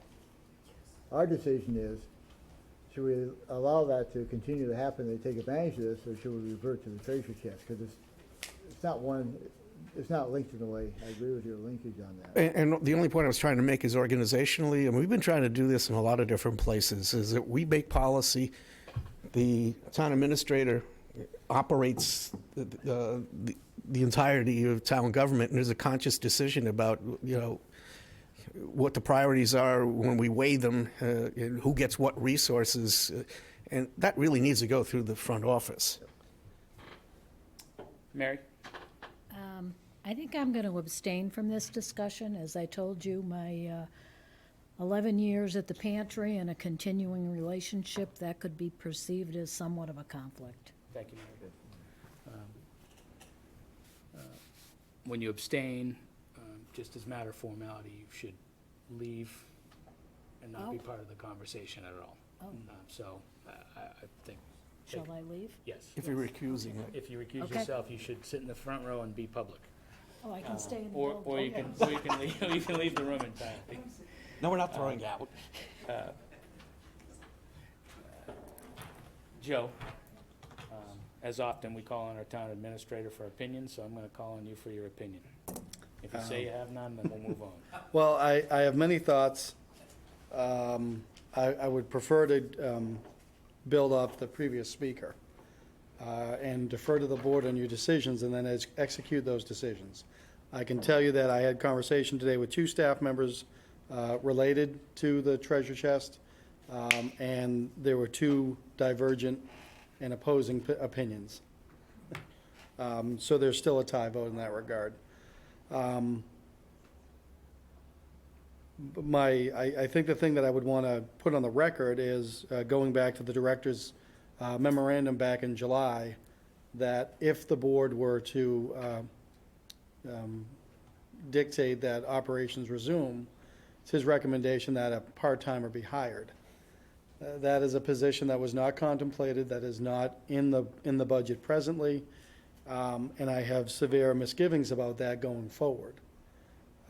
Because as you've all said correctly, and with 265 days to go until town meeting, those things add up. And certainly I think the phrase of mission creep applies in that regard, where, we're talking on the one hand about a benevolent operation that helps many people, that now has more tangible costs than it did before.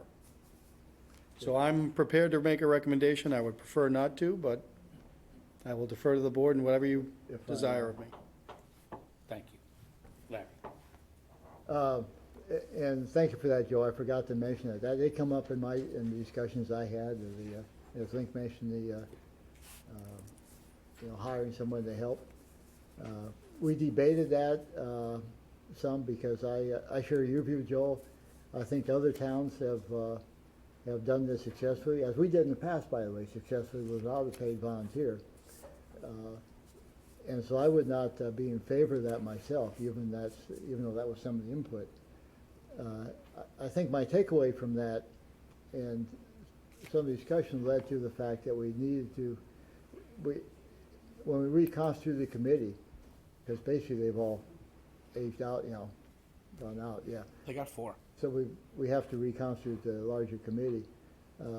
We need to take that to advantage to get the right mix of paid supervisors not felt to be necessary to run the operation. Follow? Thank you, Mr. Chair. As a follow-up to that, I don't think I think if you sat down with the committee, that's why I brought this up. I think if you sat down with a committee that does exist and there's a quorum that's actually appointed, I don't think, they're here and they can speak for themselves. I don't think they're advocating for a paid position either. It operated well prior to this. It's who the people are. It's not what the people are that seem to be the problem. But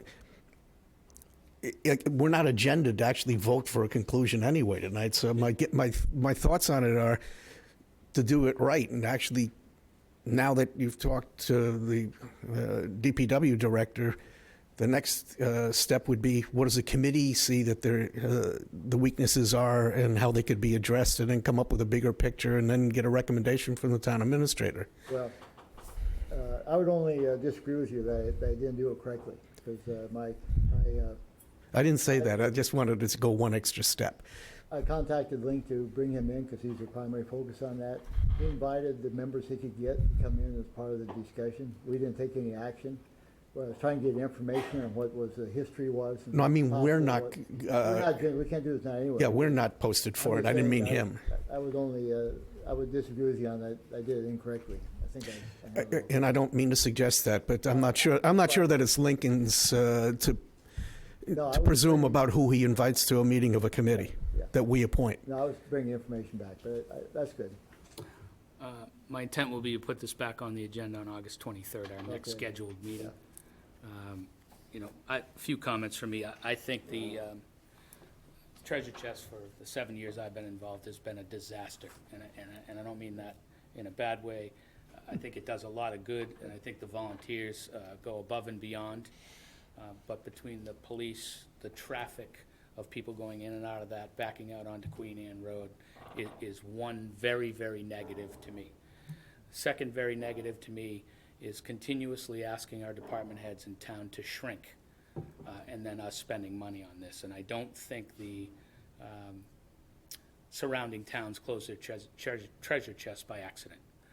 And I think that the more you dive into what the other towns' decisions were, which I've gone back and read the minutes, there's similar problems to what we've had.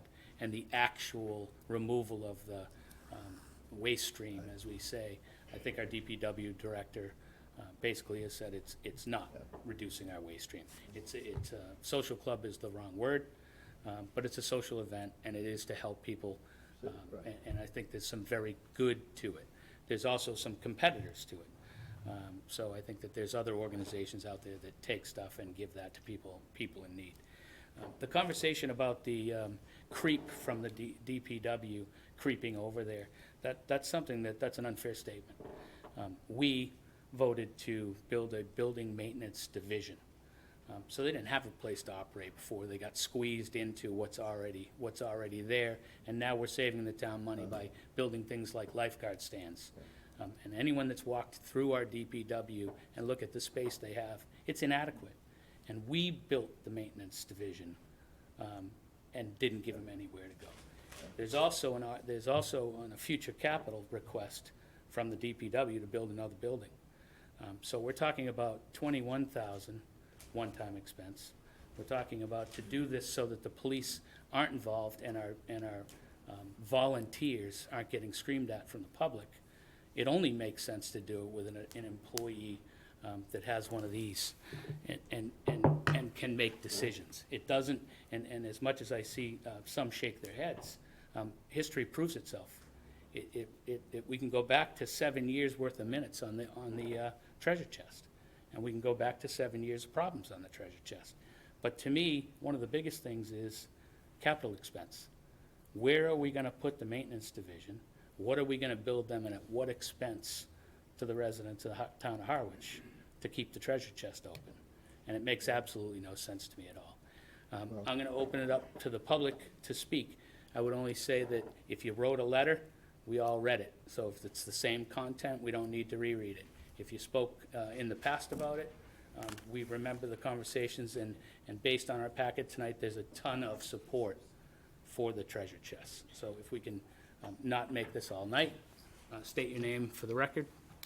Yeah, hi, Dennis Cloping, Pleasant Lake. I do want the treasure chest to come back, and apparently the DPW took over the building. Are there any alternative sites, maybe the firehouse on Bank Street, or, are there any other alternatives? So Larry had mentioned that they, in the meeting they talked about alternative sites, and they have not come up with one yet. And hopefully over the next 2 weeks, they can look at it. The Bank Street building has been voted by town meeting to sell. Well, that's a 3 to 4 lot place, and that would take our expenses from 21 and 26,000 to hundreds of thousands. So we are putting an RFP out for that. If we get no interest in the RFP, the reason the harbor master's not in there anymore is because he sold the town on a new building because that one was inhabitable. So how much money will we have to put in that to use that building? So that's one that I certainly wouldn't support, but I would look to Larry to continue his investigation and see if they can come up with another building. Anyone else? Good evening. My name is Sheila Eldridge. First of all, I was not made aware that we were having a meeting. I am a member of the Treasure Chest, have been working there for 18 years. I have to say that yes, you're going to get good and bad with any organization, but I feel overall we are an asset to the town. We have helped lots and lots of people. I've seen college students come up there and they've equipped their dorm rooms. I've seen people that have lost their homes that are equipping new homes here, and with the prices of just buying a house here, never mind equipping it. Also, we have always policed ourselves. I don't understand why we need to have someone oversee us. We have most of the people that work at the Treasure Chest are college-educated people, have professional jobs, can police ourselves. And we usually have someone that works the morning shift, and they kind of take over. Eric, who came to usually did the outside in the mornings, and then someone would police in the afternoon, and someone would police inside. I really hope that you would really take consideration. I'm sorry to hear that in 7 years that you've gotten bad reports. But as a member, and as a member of living in Harwich, I really hope that you'll consider keeping it open. Thank you. Thank you. Anyone else?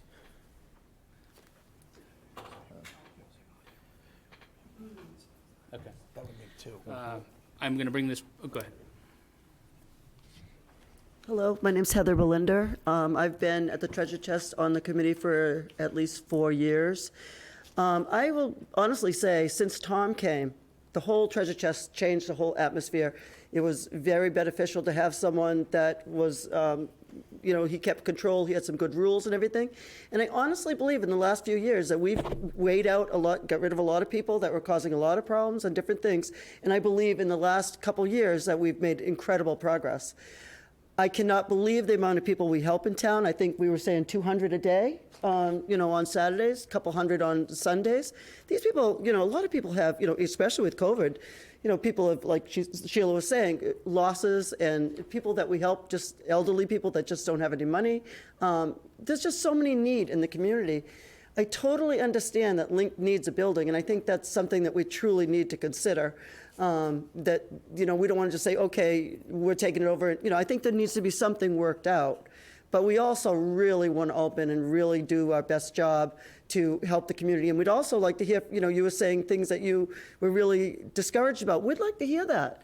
We'd like to hear what's going wrong that you're hearing that we have not heard, because we didn't get invited to the meeting, so we don't know what what was happening. So we would like to know, so we have a better communication of what we could do to make it a better place, because our hearts are into it. We really want to help the community. Okay? Thank you. And I think Larry's got the message as far as having a meeting with all of the committee members. So I'm sure you'll hear from him soon on that. As far as the pieces that you want to hear from me, you could read them in the newspaper, because they were in the newspaper. The police came several times. I'm not telling you anything, if you've been there, that you don't know. And I do agree with you that Tom did an excellent job writing new rules, and there certainly was improvements after that. Mr. Chair, I won't deny that. as a point of order, there's one, possibly two people that appear to be recording. I'm gonna do that in a minute. Anyone else, public-wise, that wants to speak? Okay, so before we move on to the next agenda item, if anyone in this room is recording this meeting, you need to stop now, or you need to announce to the chair you're recording the meeting. And it's a simple request. It's required by open meeting law. So is anyone recording this meeting? I was. What's that? I was. Okay. You can't record a public meeting without notifying the chair. So if you have that recording and you're planning on using it, you might want to read the open meeting law. Michael, if I can just conclude this discussion, I'll ahead. follow up. Yep. But the last two speakers, particularly, those were exactly the comments that I heard from the group I met with, that operationally things have really improved in the last couple of years. They've done a lot of work. The issue, I'll say again, the issue primarily is one of, do we find another location for the treasure chest, or do we find additional space for the maintenance building to do their job more efficiently? Would not want to give up on either of those. And we'll continue the discussion. I'll appreciate the info going forward. Moving on, the next two, Joe, are for you. Thank you, Mr. Chairman. As was just mentioned, and as you'll see in the packet, the update regarding 203 Bank Street First. I mentioned to you before that the town became aware through our conservation department that there may be a need for the town to identify an additional wetland delineation. And so for us to determine that, us being the town, I asked our conservation administrator to reach out to our surveyor for the purposes of creating the documentation that the town would then use to determine. As you might expect, if an additional wetland delineation occurs, it could have an impact upon the RFP process and certainly the anticipated value that the town would have to put on that land. I said there was a reference earlier. I also want to emphasize that that was stated previously is correct, in that there are town meeting votes to dispose of that property. The first step that's contemplated would be the abatement of lead paint and the remediation of asbestos in the building. Mr. Chairman, you've made indication to our harbor master, who had indicated while he was stationed there, it has become uninhabitable, and that remains the case. The directive that I'm presently under is to demolish the building and then to sell the land. And so as we go through the delineation, wetland delineation process, and I hope to have that concluded by the middle of September, assuming we can get the surveyor and get him to do that as quickly as possible, I would then have to come back to the board to see if you have any further direction. But presently, the directives that we have through town meeting and the board is to dispose of the property by demolishing the building and selling the land itself. And so this discussion about other locations, that's why 203 Bank Street at present should not be contemplated for any other use unless and until the board directs otherwise. So that can come at a future meeting, Mr. Chairman, and action by the board, if any. Yeah. And Joe, if I could just add, and I know how long surveyors are out there, and I want to say time is of the essence on this. We've been talking about this for an awfully long time, and it is certainly time to move forward. So components, I'm hoping we're building components of the RFP so that there's no delay after the fact. I would like to have the conversation about demolishing, and I know it's public record at this point because those conversations happened in public, the fire association is interested in bidding on or responding to the RFP, and that would be for restoration of the old firehouse portion of the building, not necessarily the garages and maybe only a portion of the building. But I know that they have interest there, and if we demolish the building as part of the RFP, that certainly would take them out of the equation. So I think that that's a conversation worthy of having. You know, whether a portion can be retained or not retained, certainly I think that the board should explore that. Mr. Chairman, if I may, there was a question asked, and I apologize, I can't remember which member had asked, but if there is any funding associated with the project. The only funding that's presently earmarked was capital outlay request that was approved by town meeting, I want to say in 2019. There is about $60,000, and the purpose of that was for the abatement and remediation of those hazardous materials that I mentioned. And Otherwise, there is nothing yet allocated. And certainly a respondent could be, to the RFP, it could be in the RFP that they're responsible for demolishing the building or proving that they can fix it. Certainly. Thank you. If I may, Go ahead, Larry. just to emphasize that, you know, we requested that building be demolished for multiple reasons. One, so we could possibly sell it for loss, but the other reason was we had liability concerns, we had the hazardous waste concerns. And so I want to be very careful. We went to the Fire Association that those concerns are well addressed when we go out for the RFP. It wasn't just a single action to tear the building down. We had many concerns built into that old building. Of course. And I don't want to state that that's the one person we're leaning towards at all. It's going to be an RFP. And Joe, under the procurement laws, everybody will have the right to bid on it. Mm-hmm. Absolutely. But if it's for restoration of an old building and an old firehouse, I think it's something we should look at. Certainly with the expense to the fire association and their own fundraising, so. And Mr. Chairman, if I may, to the earlier question, we do have the parameters established for the number of RFPs we've done, so we can put any number of different scenarios together very quickly on the RFP itself. Thank you. Next one would be West Harwich. 5 Bells next. Thank you. So the RFP on that is out. It's out on the street, so to speak. If memory serves correctly, we would be looking to open any proposals that are received. I believe that day was September 9th, which is a Thursday. So it would be your second meeting in September where I might be able to provide some updates on that. But it is out and circulating, and we hope to get responses. Thank you. Questions from the board, Larry? We're just anxious for September 9th to come here. Amen. To reach that All date. set. Don? All set. Okay. Okay, next on the agenda is a Board of Selectmen discussion on the local initiative program, LIP, for Chloe's Path Affordable Housing Development. I put this on, y'all might have nothing to say, but after the last meeting, it went for about an hour and a half, and there was really no time for a debriefing from the board because we had a lengthy agenda beyond it. So I put this on in case you want to have board discussion or any comments, concerns. And I know it will be coming back in front of, with Attorney Singer and company on the 23rd. You know, Michael, my comment is very succinct, is that I'm always open-minded to affordable housing, but Michael Ford presented a case that if it's true, makes this project not feasible. So I think we need, I think you mentioned this as well, we need our lawyer to look at that as well and either confirm or deny it, because that's a make or break right away. I know Amy supplied us with Yusowski Conservation Agent supplied us with a memo. Right. Basically outlining that the work to be performed under the proposal would be outside of, it would still be covered by the covenant that was put on it, with the exception of the wetland delineation of 100 feet. So I think she did provide a little clarity to what Michael Ford had said. Right. If you want a legal opinion, we didn't ask for a legal opinion, so we'll have to do that. Right. My concern with reading Amy's, which she, as always, did an excellent job, she offered some clarification of our wetland bylaws and the Water Protection Act, but then it throws into the National Heritage Act into another federal act that we don't have any control.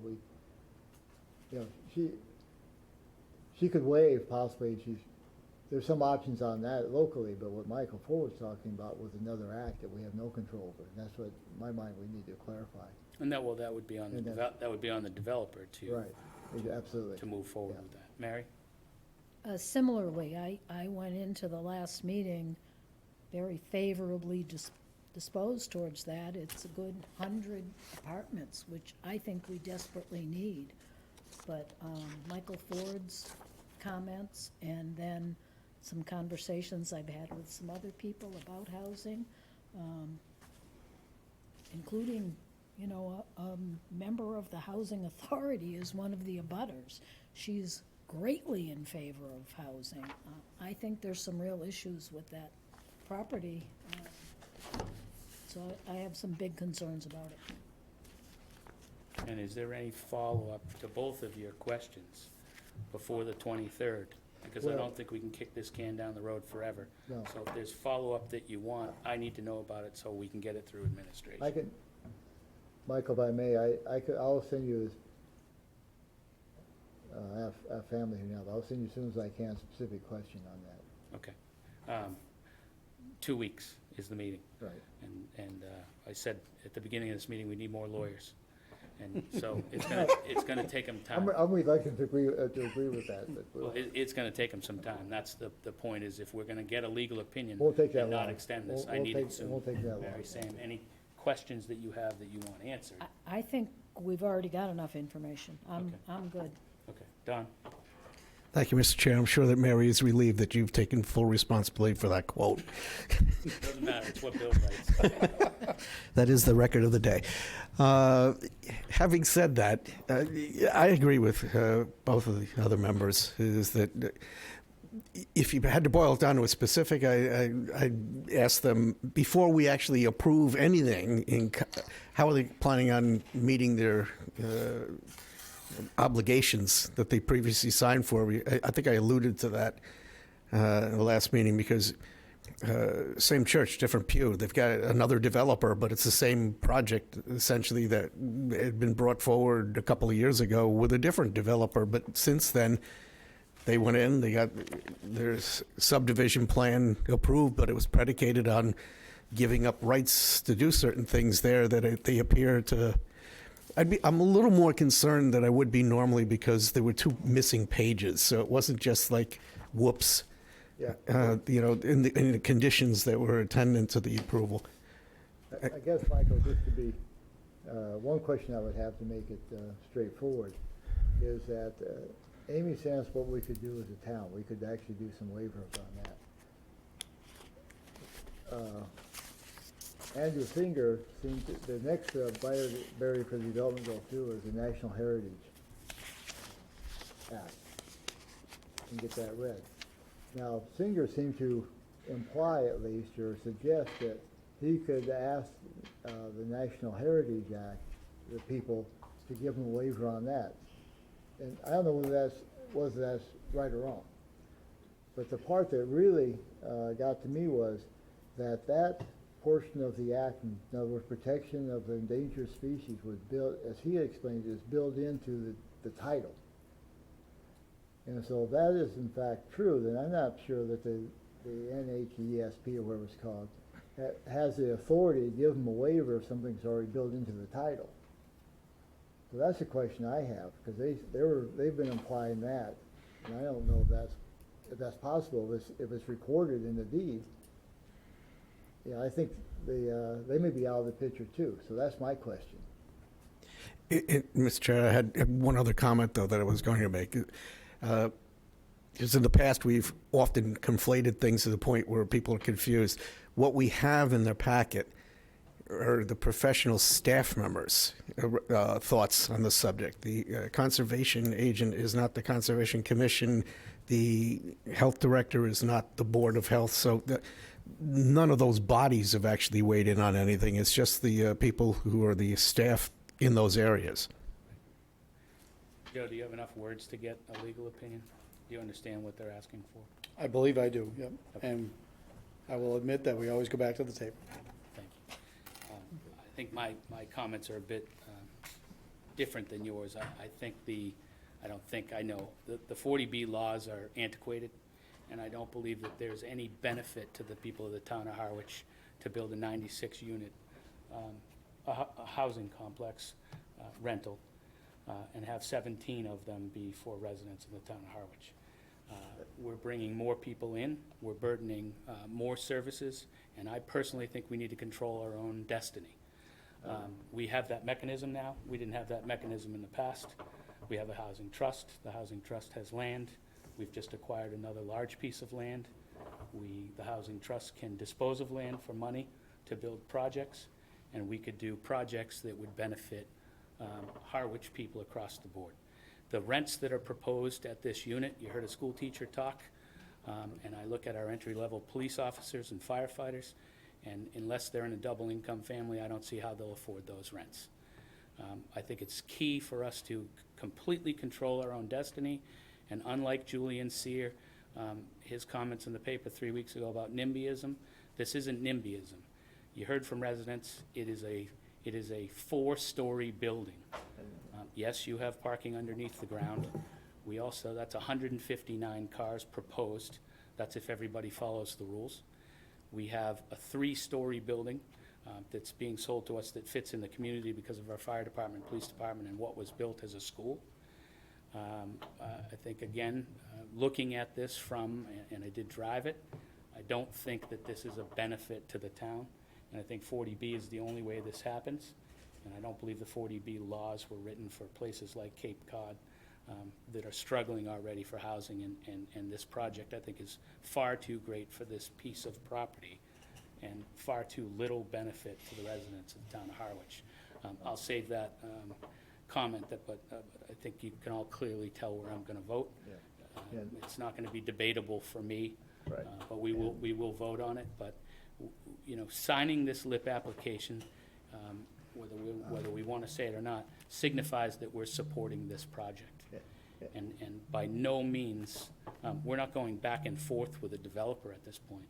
What we've done is we've been presented with architectural renderings and a 96-unit subdivision.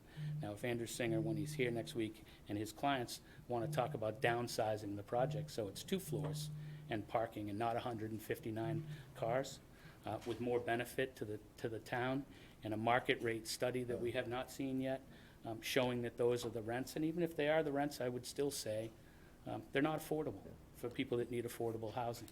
So I think the board needs to take a great look at this. But if we sign that LIP application, we're saying we support this project because the application is very specific. Larry? Well,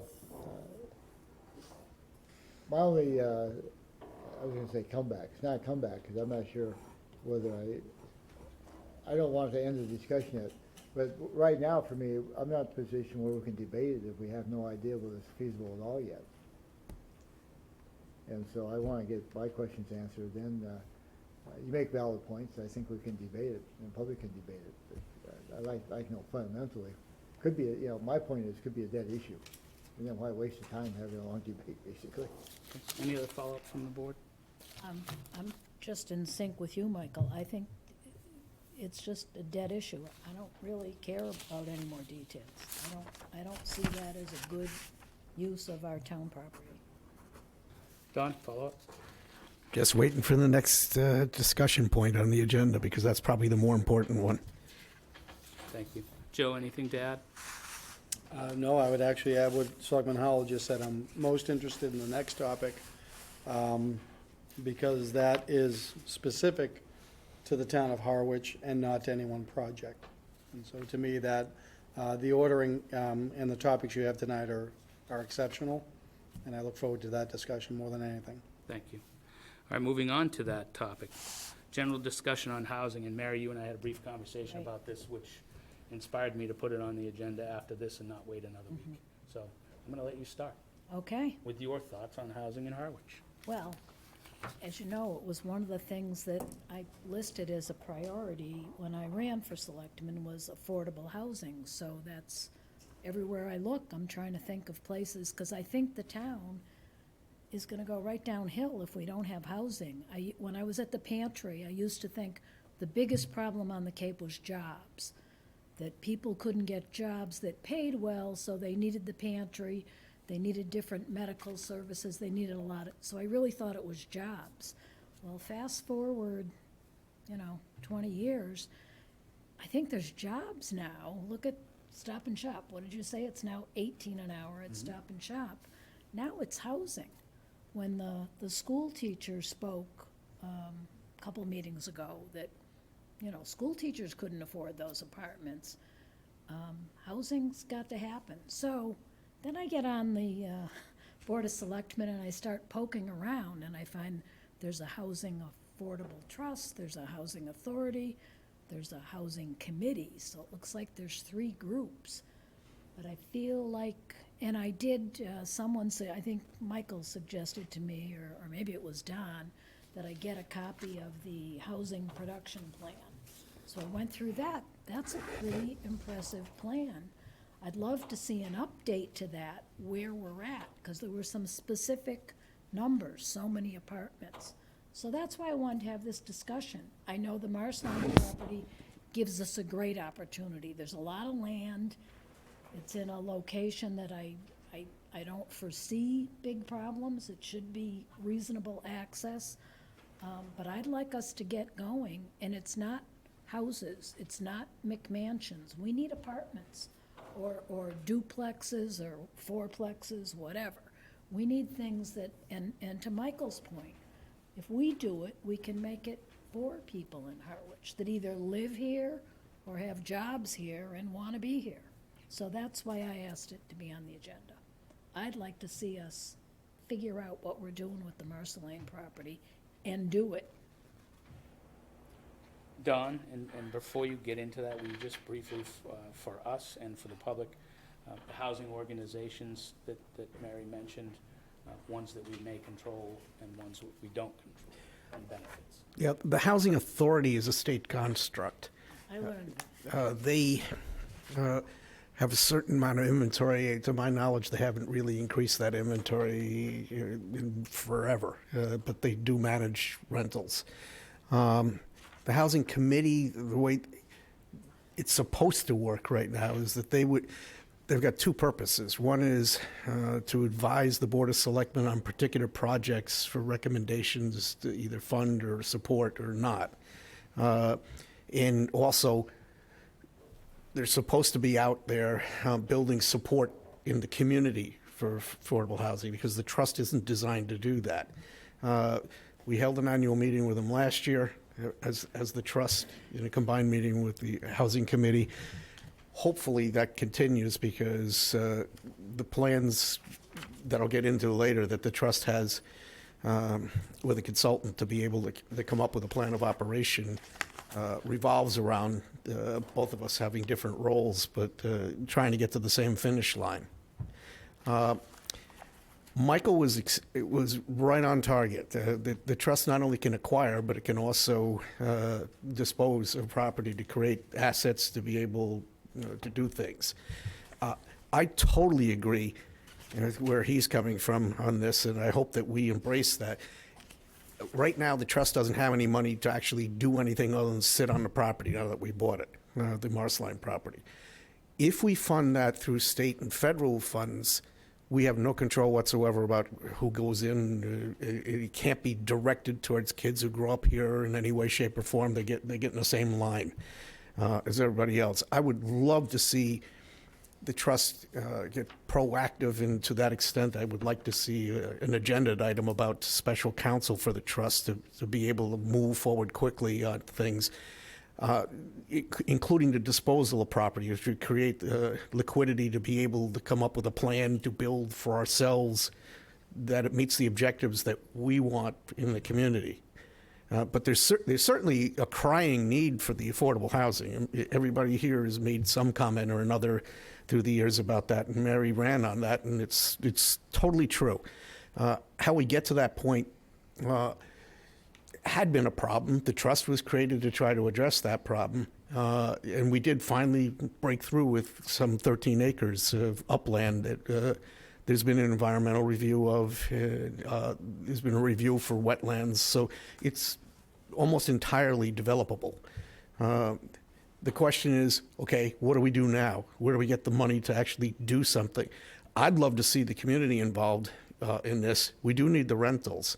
But the only way I can see not falling into the same traps that other communities have is that everybody winds up pulling the wagon in the same direction. We get input from the public about what they'd like to see. I know I've gotten a couple of people from the Cape Verdean community because of who we purchased it from that are interested in participating in that. And I think that's terrific. I'd like to see the public in general, and that's what we are hoping to plan on the thrust for the trust in the fall, late summer and the fall, is to create some workshop meetings now that we're capable of actually physically being there. But so everybody knows, one of the reasons that we had put on hiatus the contractor that was creating an action plan, which is necessary to create priorities and everything, it completely rested on public participation, and everything was shut down. We were doing Hollywood Squares at any meeting that we were holding, and I personally don't see that as public participation. I mean, it would have happened absent anybody's real commitment to this, but we plan on doing real workshops with people in a real room this fall, and then hopefully we can come up with some cash. And that would involve, in the near term, the CPC again, but also there's some properties that have some value that would be more valuable if we flipped them, created the cash flow, and devoted that to an actual project that we could do a beginning, a middle, and an end for. And Don, I don't think this is rocket science. I think you're 100% on. We have the tools to do it now. We just have to do it and stop talking about it. Right. And control our own destiny. But I would like that on the agenda because, like I said, we had a terrific special counsel. I appreciate the board voting to do that for the Marceline project. We'd love to be able to continue that, but that's going to require a vote of the Board of Selectmen because they, collectively, we have the authority to appoint special counsel, not the trust doesn't. Larry? My only add to that is that these are great progress, Housing Trust. My concern is that somewhat maybe more globally, we do need to put forward and update our comprehensive management plan, comprehensive Local comprehensive plan. Local comprehensive plan, because we desperately need not only the detailed housing discussion that we've talked about, Don and Mary, but we need to have a public discussion on what Harwich is. What are those areas in Harwich that more dense housing is possible, it makes sense, doesn't influence the watershed or neighbors, whatever, you know? And what are our goals in terms of providing additional housing? And part of that vision could be to, we have now by right you can put a second apartment office. Maybe there's other actions we can take that allow,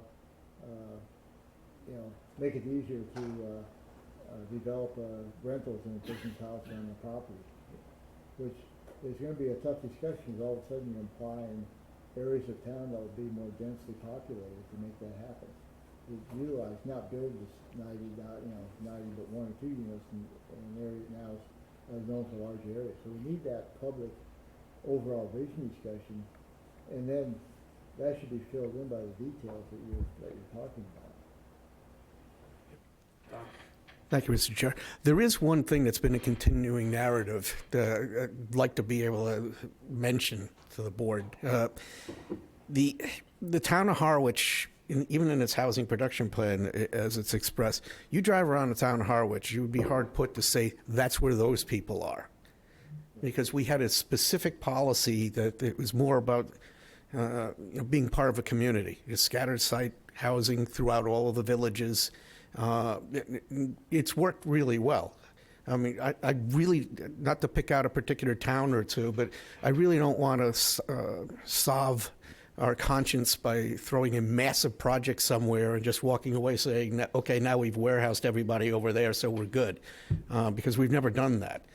And I know driving around with Destiny, she's 14 now, she could easily recognize all around the Cape where there were people who were put in places like that, where they were aggregated in a pretty poor area.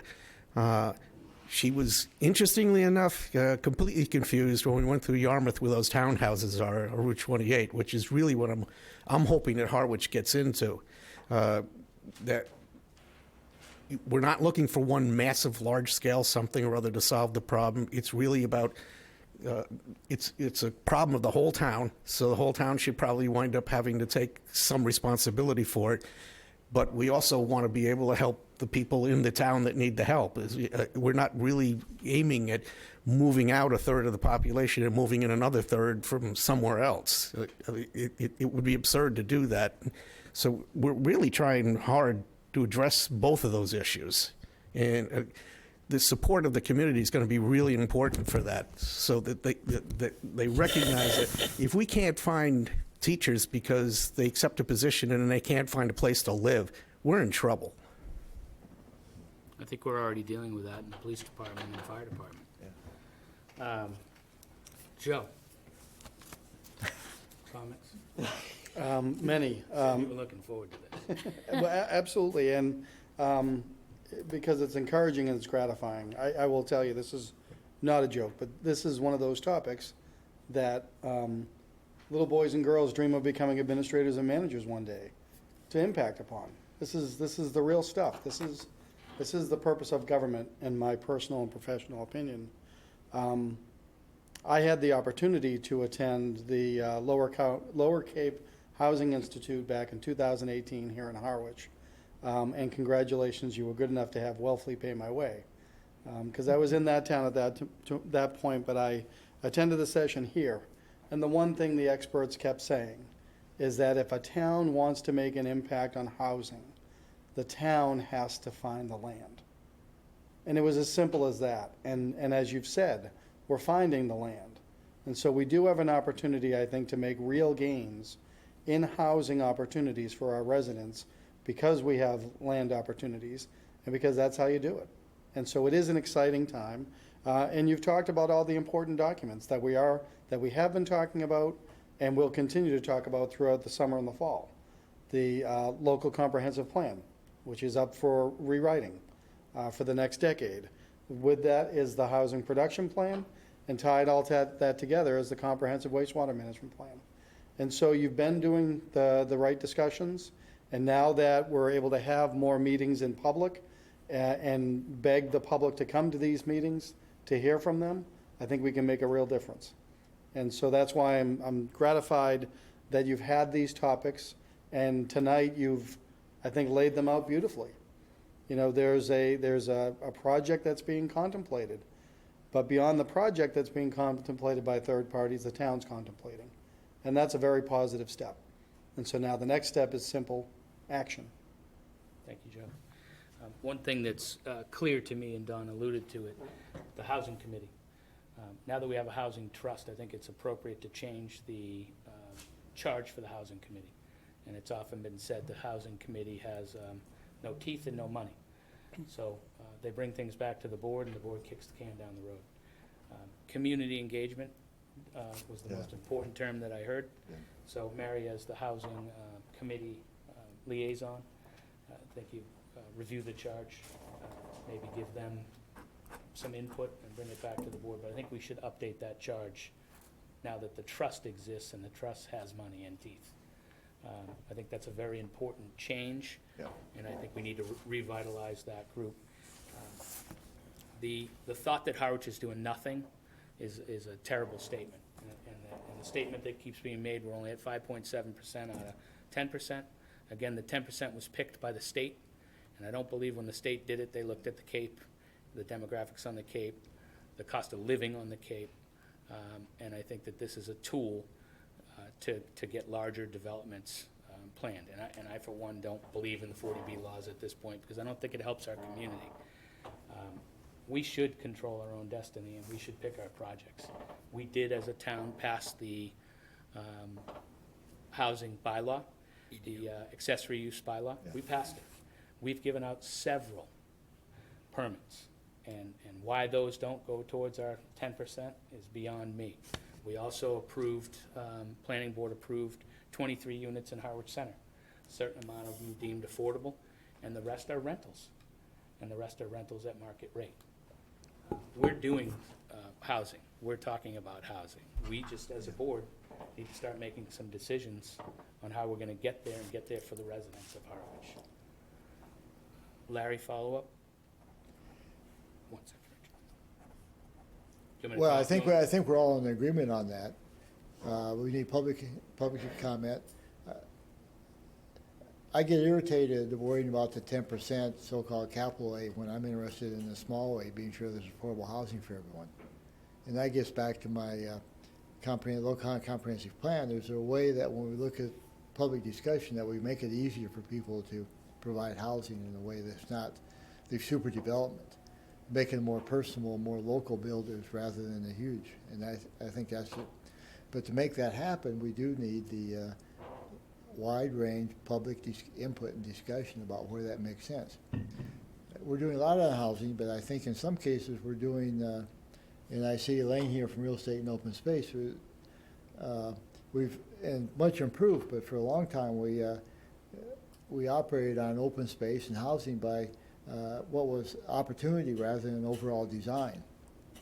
And we're changing that now, but that's critical too, and that's why we need all the discussion, so we have a design going forward that then all this flows into. Thank you, Larry. Richard? Thank you, Mr. Chairman. First of all, I want to commend the Housing Trust because they stepped up.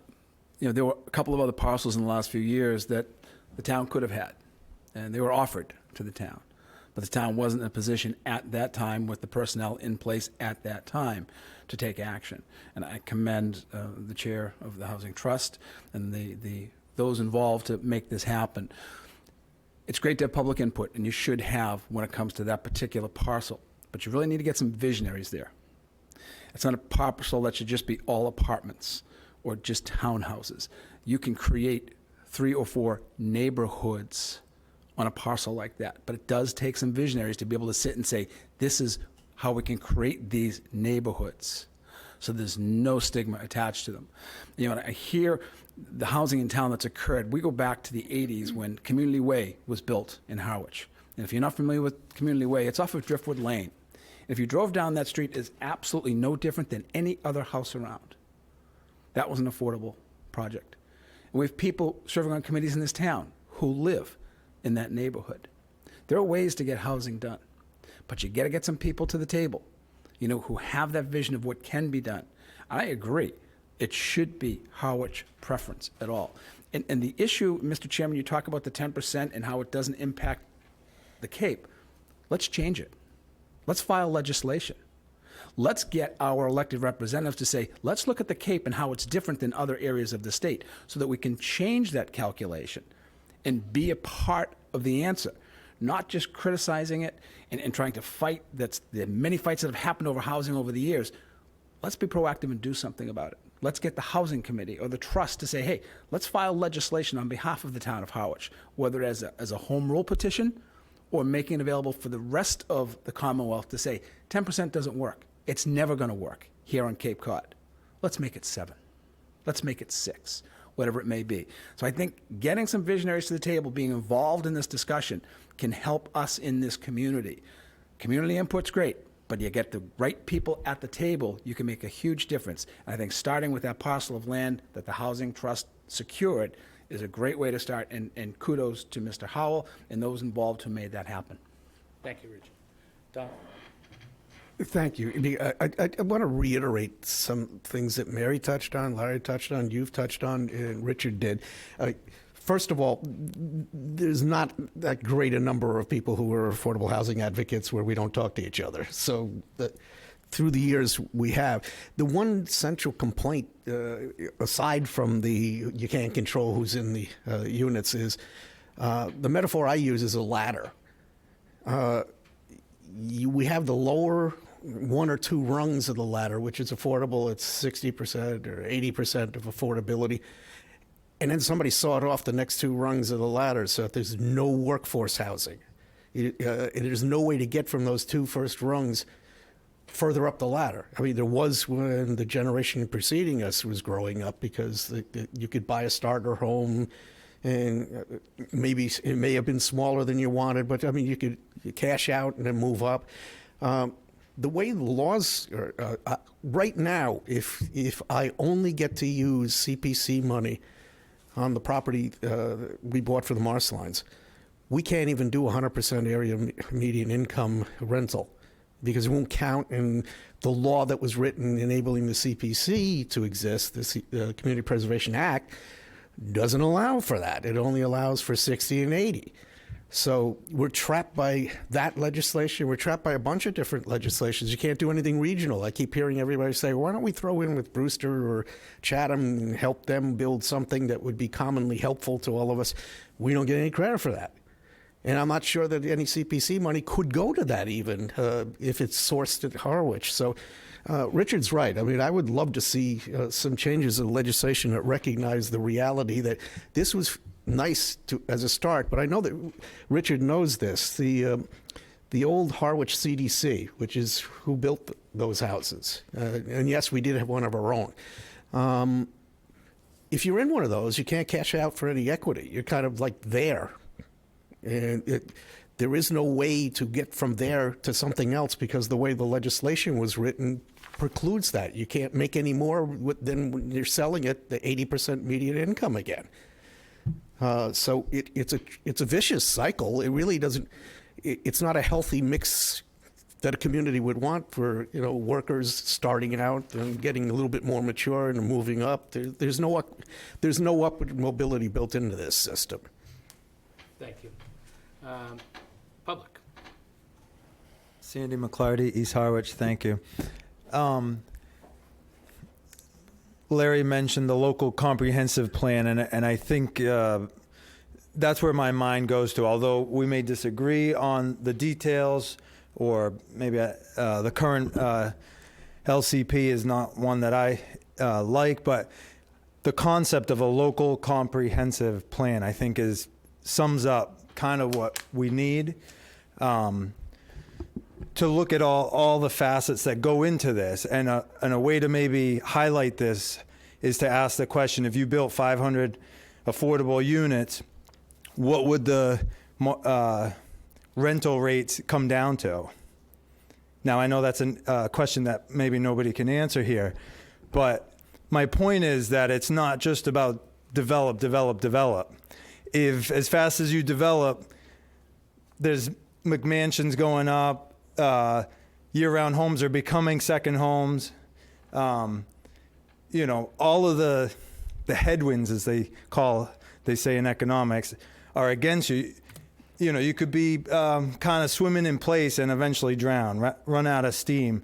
And I would hate to basically destroy the ecosystem in hopes of getting affordable housing, which I believe everybody, wants. And when we say affordable housing, we're thinking of our relative, our cousin, the mechanic, the firefighter. We're not, thinking of a state sheet that somehow disqualifies. And I think that's the problem with the 40B is that, for instance, I have a tenant. She worked at Epic of Brewster before they closed down for 25 years. She can't afford what you're seeing out there right now. Right now, she pays under $900, utilities included, and that's what she can afford. And that apartment doesn't qualify towards the 10%, and yet it is affordable, right? And by extension, our property is affordable because we have that income as well. But our house isn't considered affordable. And if I sold my house today to a second homeowner, our subsidized housing inventory number would actually go up, which is just idiotic. So I echo a lot of what Mike said about the 40B laws. Yeah, let's do it. I'd support legislation to the state to say, hey, that doesn't work for the Cape. But just in the discussion, everybody knows I'm not in favor of clearing trees. And I'm not saying we don't develop anything ever. I'd like to see a halt on development. But going forward to always the comprehensive plan, the big picture, what we need is affordable communities. And so it's, I think it involves maybe reducing, wise spending. If we buy things as a town that we don't need, that puts a burden on the taxes and on the people that can least afford it. I know there's been creative ideas, Provincetown, I believe, incentivize year-round living. So maybe we can incentivize things. And it's kind of like all hands on deck, all of the above. Let's try to get an affordable community. Thank you. We'll look forward to you being part of that local comprehensive plan, and I mean that. We're going to have that on the agenda on the 23rd for initial discussion on where we're going with that. I'm sure that the public engagement's the most important piece of that, so Thank tell you. your neighbors, tell your friends, it's coming. Will do. Anyone else in the public?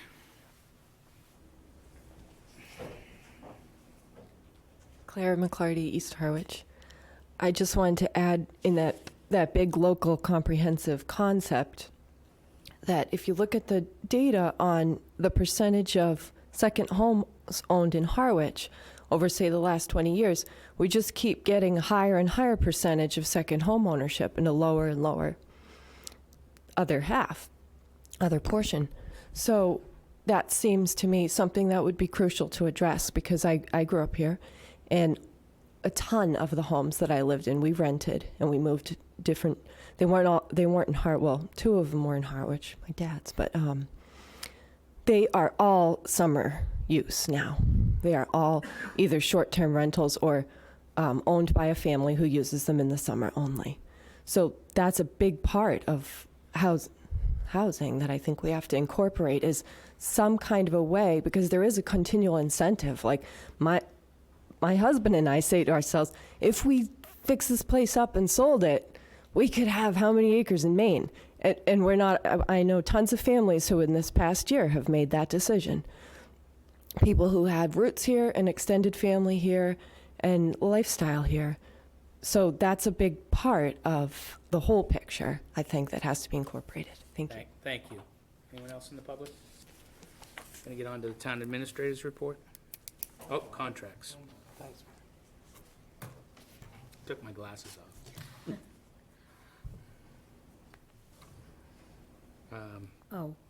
Actually, Mary, I was going to point to you for this one, but Yep. if you want to make a motion, and then when we get into discussion, Sure. we'll talk about your meeting and how you got here. I move that we vote to approve the Brooks Academy Museum Designer Selection Committee recommendation of Spencer Preservation Group. Second. Moved and seconded. Discussion. Mary, will you give us an overview? We only got one response to the RFP, and the name of the firm is Spencer Preservation Group. The beauty of that is they seem to be the #1 business that does historical restoration. So Megan had, the Assistant Town Administrator, had a meeting of the committee. Mike was on it, Sean Libby, Ginny Hewitt, and the gentleman that's involved with the Brooks, David Spitz. We did an individual rating of them based on criteria that was predetermined. They came out very high. I talked to 3 towns who had done similar, not exactly the same, but similar enough. The ones that I sought were the ones that did foundation work, since that seemed to be huge. And I've never heard such glowing reports of a business. The one negative I got from one of the 3, he said the only fault he had with them is they're a fairly small business. So he said, just make sure they have time in their schedule to get to the project in the time frame that you want. But that was one of the questions that Megan and her team had built into the RFP, and they did agree that they could have it ready to go out to bid for January, which is what we requested. Then, the moment of truth, we opened the bids, and it's well under what we had anticipated. I think it was $118K, something like that, which is about 10% of the project, and the expectation was that design would be 20% of the project. So that means we're gonna have a little more money for the actual construction, which in a building like that, there's gonna be something that we didn't anticipate. So it was a unanimous, the full committee wants to go with them. Joe, do you have the actual contract amount? I do. So what they have, and you can see in the memorandum, their proposal is $118,350. However, the board has the right to negotiate the price proposal. So the action tonight is that you approve or you affirm the recommendation of the Designer Selection Committee that it be Spencer Preservation Group. Once you do that, we can then work on the next step on price proposal negotiation. Okay, and that was the motion, so Correct. we're covered. Sandy? Sandy McClarty again. Just a question. The group that they were engaged with before, Structures North Consulting Engineering Incorporated with John Wathney.